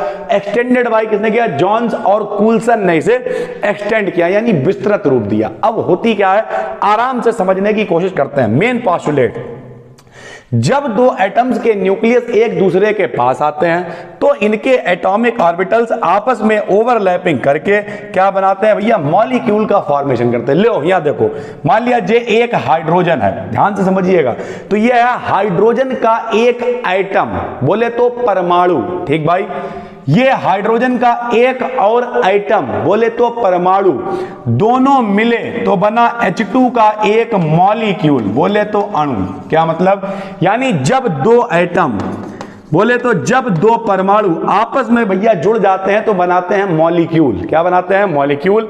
यानी जब दो एटम्स के न्यूक्लियस एक दूसरे के समीप आते हैं तो इनके एटॉमिक ऑर्बिटल्स आपस में ओवरलैपिंग करके कोवैलेंट बॉन्ड का फॉर्मेशन करते हैं, तथा ओवरलैपिंग के बाद एटॉमिक ऑर्बिटल्स की आइडेंटिटी समाप्त हो जाती है और मॉलिक्यूलर ऑर्बिटल का फॉर्मेशन होता है। यानी सरल भाषा में, जब कभी भी दो एटम आपस में मिलेंगे तो वो क्या बनाएंगे? मॉलिक्यूल बनाएंगे। जब तक वो एटम है तब तक उनके ऑर्बिटल क्या कहलाएंगे? एटॉमिक ऑर्बिटल कहलाएंगे। जब वो मिल जाएंगे तो उनके ऑर्बिटल क्या कहलाएंगे? मॉलिक्यूलर ऑर्बिटल कहलाएंगे। इतना सा खेल है सर। ठीक है, यह है इसका पॉइंट नंबर 1। पॉइंट नंबर 2 क्या है? प्रत्येक मॉलिक्यूलर ऑर्बिटल का एक सर्टेन वेव फंक्शन होता है। ठीक है, जिससे यानी हम लोग डिनोट करेंगे कोई भी अगर ऑर्बिटल होगा, हमने आपको डिटेल पहले भी कर रखा है कि मान लिया कोई भी स्मॉल पार्टिकल है तो स्मॉल पार्टिकल में क्या होगा? स्मॉल पार्टिकल में मास भी होता है और साथ में वेवलेंथ भी होती है। वेवलेंथ क्या? क्योंकि जब छोटे छोटे पार्टिकल मूव करते हैं, मान लिया इलेक्ट्रॉन बहुत तेजी से गति करेगा तो डी ब्रॉगली ने कहा था ऐसा लगता है कि अपने पीछे कोई तरंग छोड़ रहा है। तो हर ऑर्बिटल में जो भी पार्टिकल होगा उससे रिलेटेड कोई वेवलेंथ होगी, कोई वेव फंक्शन होगा। तो हमने लिखा प्रत्येक मॉलिक्यूलर ऑर्बिटल का एक सर्टेन वेव फंक्शन होता है तथा प्रत्येक वेव फंक्शन एक सेट ऑफ क्वांटम नंबर से रिलेटेड होता है। सर जी ये क्वांटम नंबर क्या होता है? तो क्वांटम नंबर मतलब ऐसी संख्याएं जो इलेक्ट्रॉन के एड्रेस को बताती हैं। आपने हमसे पूछा कहां रहते हो, तो जो हमारे एड्रेस को बताएगा वो मेरा एड्रेस कहलाएगा। मान लिया हमारा एड्रेस आपको बता दिया यूट्यूब ने, तो यूट्यूब क्वांटम नंबर हो गया। हमारा एड्रेस आपको बता दिया छोटे लाल ने, तो छोटे लाल क्वांटम नंबर होगा। जो इलेक्ट्रॉन के एड्रेस को बताएंगी वो क्वांटम संख्याएं कहलाएंगी सर। तो हर अपना अपना क्या होता है, जितने भी ऑर्बिटल होंगे सबका एक वेव फंक्शन होगा और उन वेव फंक्शन से रिलेटेड क्या होगा? एक सेट ऑफ क्वांटम नंबर होगा। ठीक भाई। तीसरा, प्रत्येक मॉलिक्यूलर ऑर्बिटल की एक डेफिनेट एनर्जी होती है जो एटम की सभी मॉलिक्यूलर ऑर्बिटल्स का एडिशन होती है। यानी जितने परमाणु आपस में जुड़े हैं उन सब की एनर्जी अगर हम जोड़ देंगे तो एनर्जी क्या कहलाएगी? मॉलिक्यूलर ऑर्बिटल की एनर्जी कहलाएगी। यार जाहिर सी बात है, एक एटम एक और एटम दोनों आपस में जुड़े, क्या बना? मॉलिक्यूल। तो जो भैया एटम एटम की एनर्जी होगी वो मिलकर क्या बन जाएगी? Molecular energy. इतना सा खेल है सर। ठीक है, सभी मॉलिक्यूलर एटम्स में इलेक्ट्रॉन की फिलिंग अपने भाई 11वें वाले क्लास में पढ़े थे हम लोग, हुंड का नियम, पाउली का नियम, अबाउ का नियम, तो इन सभी रूल्स के साथ ही हम लोग इलेक्ट्रॉनों को भरेंगे सर, ठीक है। तो ये है इसका अगला पॉइंट जो आप आराम से याद कर सकते हैं। पॉइंट नंबर 5 क्या है, किसी मॉलिक्यूल के सभी मॉलिक्यूलर ऑर्बिटल्स में प्रेजेंट सभी इलेक्ट्रॉन्स न्यूक्लियस के अट्रैक्शन में रहते हैं। उसके बाद एटॉमिक ऑर्बिटल्स की overlapping linear combination of atomic orbitals के द्वारा होती है। ये क्या होता है, लीनियर का मतलब कोई दिमाग नहीं लगाना, लीनियर मतलब रेखीय, सीधे सीधे जोड़ देना। मान लिया ये psi1 है, ये psi2 है, तो दोनों को जोड़, psi बराबर टोटल आएगा psi1 प्लस psi2। ले दिखाते हैं आपको कैसे। मान लिया यहां ये देखिए लिख दिया psi बराबर psi1 प्लस psi2। psi1 क्या है बताओ, हमने बताया एटॉमिक ऑर्बिटल कितने, 2, पहला एटॉमिक ऑर्बिटल ये रहा, दूसरा एटॉमिक ऑर्बिटल ये रहा, दोनों मिले तो मॉलिक्यूलर ऑर्बिटल। तो पहले के लिए मान लिया क्या मान ले रहा है, बे फंक्शन psi1 है, दूसरे के लिए क्या मान ले रहा है, psi2 है, तो जोड़ोगे तो क्या आ जाएगा, psi बराबर psi1 प्लस psi2, या फिर माइनस भी ले सकते हैं। लीनियर का मतलब क्या है यार, लो यहां देखो लीनियर का मतलब क्या है, लीनियर का मतलब ये है भैया, जे लो एक लाइन है, अब या तो इसमें जोड़ दो तब भी लीनियर आएगा, या तो इसमें घटा दो तब भी लीनियर, इसी लाइन पे रहना, तो जोड़ सकते हो घटा सकते हो। तो जो पहले के लिए psi1 दूसरे के लिए psi2, टोटल आएगा psi का मान psi1 बराबर psi1 प्लस माइनस psi2। यहाँ पे लिख भी दिया है, psi1 क्या है, एटॉमिक ऑर्बिटल पहले एटम के लिए, psi2 क्या है, एटॉमिक ऑर्बिटल है दूसरे एटम के लिए, और psi क्या है, जब दो एटम आपस में मिले तो क्या बना लिया उन्होंने, मॉलिक्यूलर ऑर्बिटल भाई, ठीक है। लिखने का तरीका है, साई को हम लोग कहते हैं बीएमओ। अब यहां से ध्यान से समझिएगा क्योंकि यहीं से खेल होगा और आप यहीं से सीखेंगे कि किस तरीके से आप एनर्जी लेवल डायग्राम बनाएंगे। देखिए सर, अपने पास क्या आ गया बताओ, सबसे पहले साई हमने लिखा, साई बराबर psi1 प्लस माइनस का psi2। तो ये जो साई है इसे हम लोग कहा करेंगे बॉन्डिंग मॉलिक्यूलर ऑर्बिटल। अभी बिल्कुल ध्यान से सुनिए क्या कहा करेंगे, बॉन्डिंग मॉलिक्यूलर ऑर्बिटल, शॉर्ट में कहा करेंगे बीएमओ, ठीक है। और साई बराबर होगा psi1 plus psi2, plus minus चल रहा था तो हमने क्या ले लिया, एक बार प्लस ले लिया। अगर हम इसका स्क्वायर करें तो आएगा a स्क्वायर, इधर तो साई स्क्वायर है, इधर a square plus b square plus 2ab, a plus b का होल स्क्वायर, तो psi1 square plus psi2 square plus 2 psi1 psi2 आ गया, ठीक। जो साई बताओ, साई को क्या कह रहे थे, बीएमओ यानी बॉन्डिंग मॉलिक्यूलर ऑर्बिटल, और साई स्क्वायर को कहेंगे बीएमओ की इलेक्ट्रॉन डेंसिटी, यानी बॉन्डिंग वाले जो मॉलिक्यूलर ऑर्बिटल होंगे उनमें कितने इलेक्ट्रॉन होंगे, इलेक्ट्रॉन कितने ज्यादा होंगे कम। डेंसिटी का मतलब डेंस, घनत्व, कितनी ज्यादा घना है कोई चीज, जैसे शहद और पानी में डेंसिटी किसकी ज्यादा, शहद ही, शहद ज्यादा घना है, सीधा सिस्टम है। ऐसे ही भैया एक बार हमने प्लस लिया, एक बार माइनस लेंगे, तो हमने माइनस वाले को लिख दिया साई स्टार से, psi1 माइनस psi2, इसका स्क्वायर करेंगे तो psi1 square plus psi2 square minus का 2 psi1 psi2। साई को कहते थे हम लोग बीएमओ, क्या कहेंगे, बीएमओ, बीएमओ का मतलब bonding molecular orbital. Sai star को हम लोग कहेंगे एबीएमओ, क्या कहेंगे, एबीएमओ। एबीएमओ का मतलब anti bonding molecular orbital, anti का मतलब होता है उल्टा, अगर ये बीएमओ है प्लस में है, एंटी बीएमओ है तो ये क्या है, माइनस में है, बीएमओ एबीएमओ, इस तरीके से सर, ठीक है। एबीएमओ क्या दिखाएगा, इलेक्ट्रॉन डेंसिटी को बताएगा। यानी आपकी समझ में आया कि दो ऑर्बिटल हैं भाई, कौन कौन से हैं, एक तो बीएमओ है और एक क्या है, एबीएमओ। ध्यान से समझिएगा सर, सबसे पहले देखो ये है पहला ऑर्बिटल, ये है दूसरा ऑर्बिटल। अभी हमने आपको क्या बताया, एक एटम एक और आइटम, दोनों आइटम मिले तो क्या बना, मॉलिक्यूल। मान लिया पहला आइटम क्या है, बनस है, इसमें दूसरे वाले के पास भी क्या है, बनस है, दोनों मिले तो क्या बनेगा, मॉलिक्यूल। और अभी बताया मॉलिक्यूल वाले ऑर्बिटल दो प्रकार के होंगे, एक कैसा होगा बीएमओ, एक कैसा होगा एबीएमओ। जब भी कभी दोनों बनस मिलेंगे आपको पता होना चाहिए 4 प्रकार के ऑर्बिटल होते हैं, एस पी डी एफ। ऐसे तो हाई स्कूल में फर्स्ट ईयर में पढ़ा होगा, बनस 2 2s2 2p6, पढ़ा नहीं पढ़ा, वही है सर, ठीक है। तो जब दो बनस मिलेंगे तो हमेशा 2s ऑर्बिटल मिलके सिग्मा बॉन्ड बनाते हैं, क्या बनाते हैं, सिग्मा बॉन्ड। अगर नहीं पता तो देखो भैया, जितने भी सिंगल बॉन्ड होते हैं सब सिग्मा होते हैं, जितने भी डबल होते हैं एक सिग्मा एक पाई होता है, जितने भी ट्रिपल होते हैं उनमें एक सिग्मा और 2 पाई होते हैं। यानी जितने भी s वाले ऑर्बिटल होते हैं वो सब क्या बनाते हैं, सिग्मा बॉन्ड बनाते हैं। तो हमने कहा इनके पास भी बनस है, इनके पास भी बनस है, तो इनका जो बीएमओ होगा वो क्या होगा, सिग्मा बनस, क्या होगा, सिग्मा बनेस, क्योंकि दोनों मिलकर सिंगल बॉन्ड बनाएंगे। और ABMO में क्या करते हैं, स्टार लगा देते हैं। अभी आपको बताया जैसे हमने साई और साई स्टार माना था, तो एक हो गया सिग्मा बनेस, एक हो गया सिग्मा स्टार बनेस। ऐसे जब दो 2s मिलेंगे तो एक में सिग्मा 2s, एक में सिग्मा स्टार 2s। जब दो 2pz मिलेंगे, अब p में भैया 3 होते हैं, जरा देखो p में होते हैं 3 डब्बे, एक px, एक py और एक pz।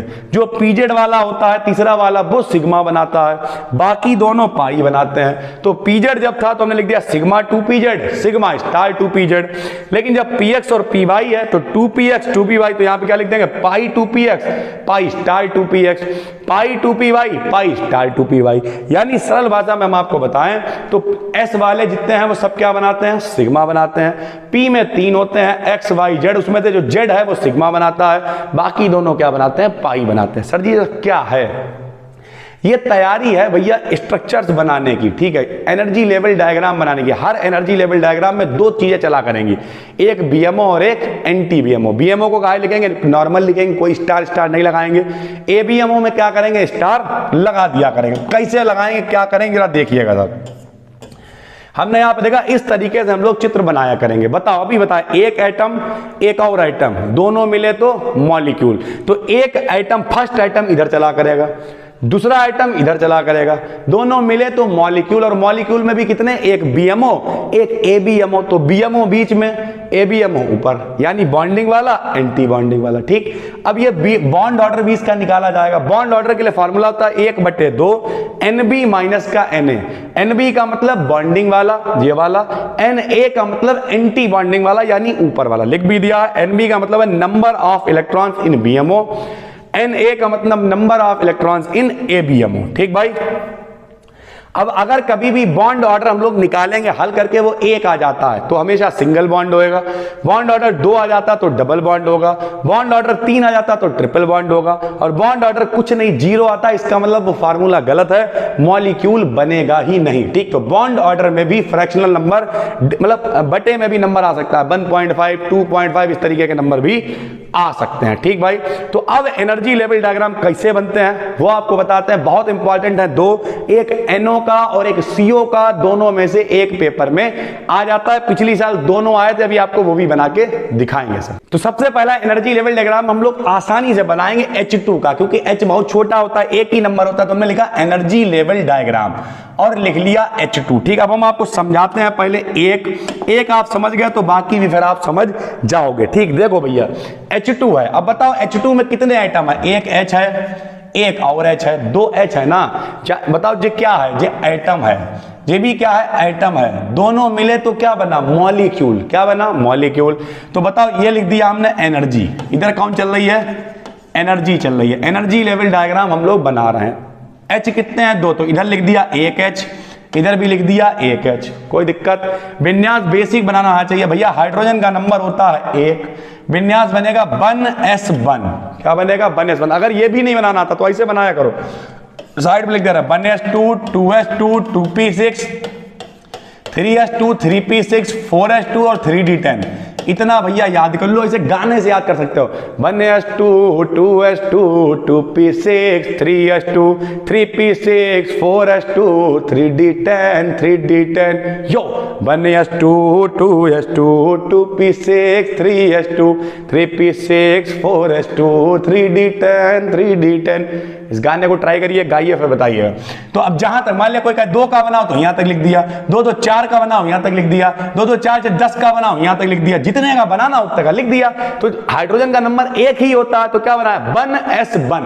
क्या बनाया, 1s1। अब एक हाइड्रोजन तो इधर है, एक और हाइड्रोजन है, तो इसका भी क्या बनाया, 1s1। अब हमने आपको बताया अभी ताजा ताजा, जब 2 S मिलते हैं तो सिग्मा बनाते हैं, तो एक इसका बॉन्डिंग मॉलिक्यूलर ऑर्बिटल होगा सिग्मा 1s।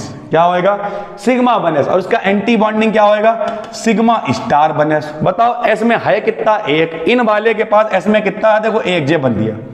इनके पास भी 1s में कितना है, 1 है। एक इनका जब दोनों मिले तो कितने हो गए, 2। आपको पता होना चाहिए S में ज्यादा से ज्यादा 2 ही इलेक्ट्रॉन आ सकते हैं, P में 6 आते हैं, D में 10 आते हैं और F में 14 आते हैं। तो S में 2 ज्यादा आ सकते हैं। तो एक इनका जे लिखा हुआ सिग्मा 1s, एक और एक कितने आ गए? दो, दोनों हमने इसी में भर दिए, दो ही थे।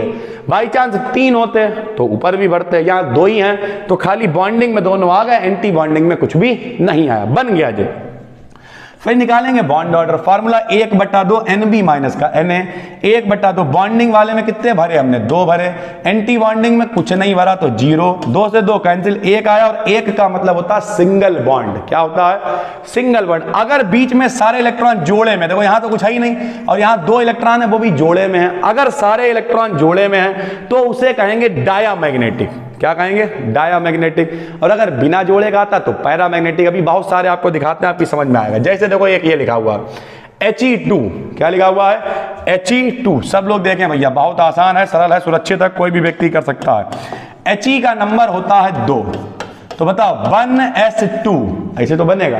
अब बताओ एक H इधर, एक H इधर, 1s है लिख दिया, 1s है लिख दिया, 1s में कितने हैं? 2 भर दिए, 1s में कितने हैं? 2 भर दिए, 2 1s मिलेंगे, सिग्मा बनाएंगे तो नीचे क्या लिखा? सिग्मा 1s, ऊपर क्या लिखा? Sigma star 1s। बोलिए जी क्या है? BMO है जी, क्या है? ABMO यानी एंटी बॉन्डिंग है। He और He मिलेंगे तो क्या बनाएंगे? He2। बताओ इसके बाद कितने? 2, इसके बाद कितने? 2, 2 और 2 कितने हो गए? 4, तो 2 इसमें आ गए, 2 इसमें आ गए। अब कोई क्या फार्मूला बताओ, तो बॉन्ड ऑर्डर बराबर होता है 1/2 NB माइनस Na। NB में भी 2 है, Na में भी 2 है, 2 से 2 क्या हो जाएगा? कैंसिल, आंसर कितना आ गया? 0। और 0 में मॉलिक्यूल एग्जिस्ट नहीं करेगा, मतलब He2 बनेगा ही नहीं। इस तरीके से बिल्कुल आसान है, आराम से आप कर लेंगे, ठीक है। मान लिया जी आ गया Li2, लो भैया Li का नंबर कितना होता? 3, विन्यास बनेगा 1s2 2s1। अब यहां पर आपको कुछ सीखना पड़ेगा। देखो भाई, जब भी ऐसे तो बहुत, मान लिया कोई का 100 का बनाओ, 100 का 1s2 2s2 2p6 3s2, तो इतना लंबा थोड़ी बनाएंगे यार, पेज तो इतना ही बड़ा है, तो हमेशा हम लोग आखिरी वाला बनाया करेंगे। मान लिया यहाँ होता है 2s2 2p, मान लिया कुछ होता तो खाली 2 का, ये 1s और 2s दोनों एक ही चीजें हैं, तो हमेशा इस पहले वाले चीज को छोड़ देंगे क्योंकि वो पूरा भरा हुआ, आगे का बनाया करेंगे। तो देखो भैया यहां लिख दिया Li, एक और Li, दोनों मिले तो Li2, 1s2 तो पूरा भरा ही हुआ। यहां आ जाओ, आखिरी में लिखा हुआ 2s1, कितना लिखा हुआ है? 2s1, तो इनके पास भी 2s, इनके पास भी 2s, 2s में कितना है? 1, 2s में कितना है? 1। अभी बताया दोनों 2s मिलेंगे क्या बनाएंगे? सिग्मा 2s, तो ये हो गया सिग्मा 2s, जो हो गया सिग्मा स्टार 2s। एक और एक कितने? 2, यहां पे आ गए 2, ऊपर कुछ भी नहीं आया।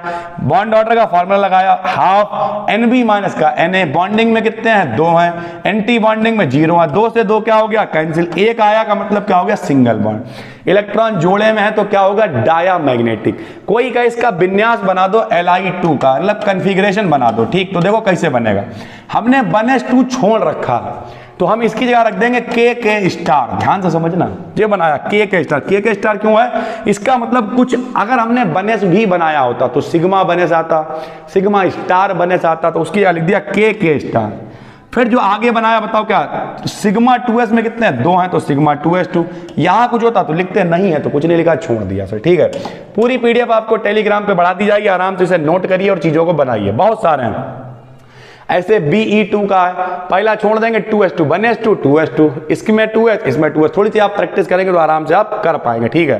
बस 2 2 4, 2 इसमें भर दिए, 2 इसमें भर दिए, इस तरीके से ये सारे के सारे बनेंगे सर। बेरिलियम, बोरान, अब जो कायदे का वो हम आपको बताते हैं। सबसे ज्यादा इंपॉर्टेंट है NO और CO सर, अभी बताते हैं, सारे आपको समझ में आएंगे, टेंशन लेने की जरूरत नहीं है सर, ठीक है। ये देखिए, ये आ गया मोस्ट इंपॉर्टेंट जो है CO। CO का नाम कार्बन मोनोऑक्साइड, कुछ कठिन नहीं है। एक तरफ कौन होएगा? CO, एक तरफ कौन होएगा? O, क्योंकि मिलके दोनों क्या बनाएंगे? CO। ध्यान से समझिएगा सर।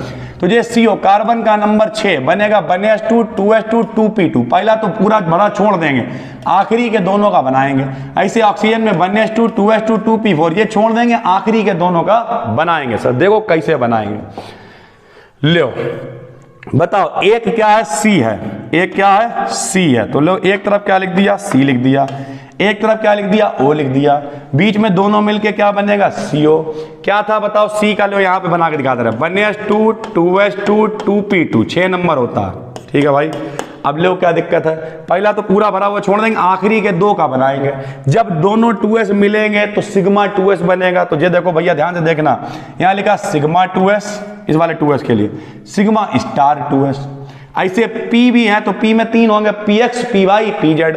तो देखो pi P X, pi P Y और सिग्मा पी जेड। हमने आपको बताया पी जेड वाला क्या बनाता है, सिग्मा बनाता है, और बाकी दोनों क्या बनाते हैं, पाई बनाते हैं। ध्यान से समझिएगा, थोड़ा सा कठिन ना हो इसलिए हम आराम करने की कोशिश कर रहे हैं। कार्बन में कितने हैं, देखो 2 हैं तो 2s में 2 भर दिए। ऐसे ही नाइट्रोजन का नंबर, सॉरी ऑक्सीजन संग में चल रहा तो 1s2, 2s2, 2p2, यही तो है सर। तो यहाँ पे भी 2s में कितने हैं, 2 हैं तो इसमें भी 2 भर दिए। 2 और 2 कितने हो गए, 4, 2 इसमें आ गए, 2 इसमें आ गए, ये तो वैसे ही चला।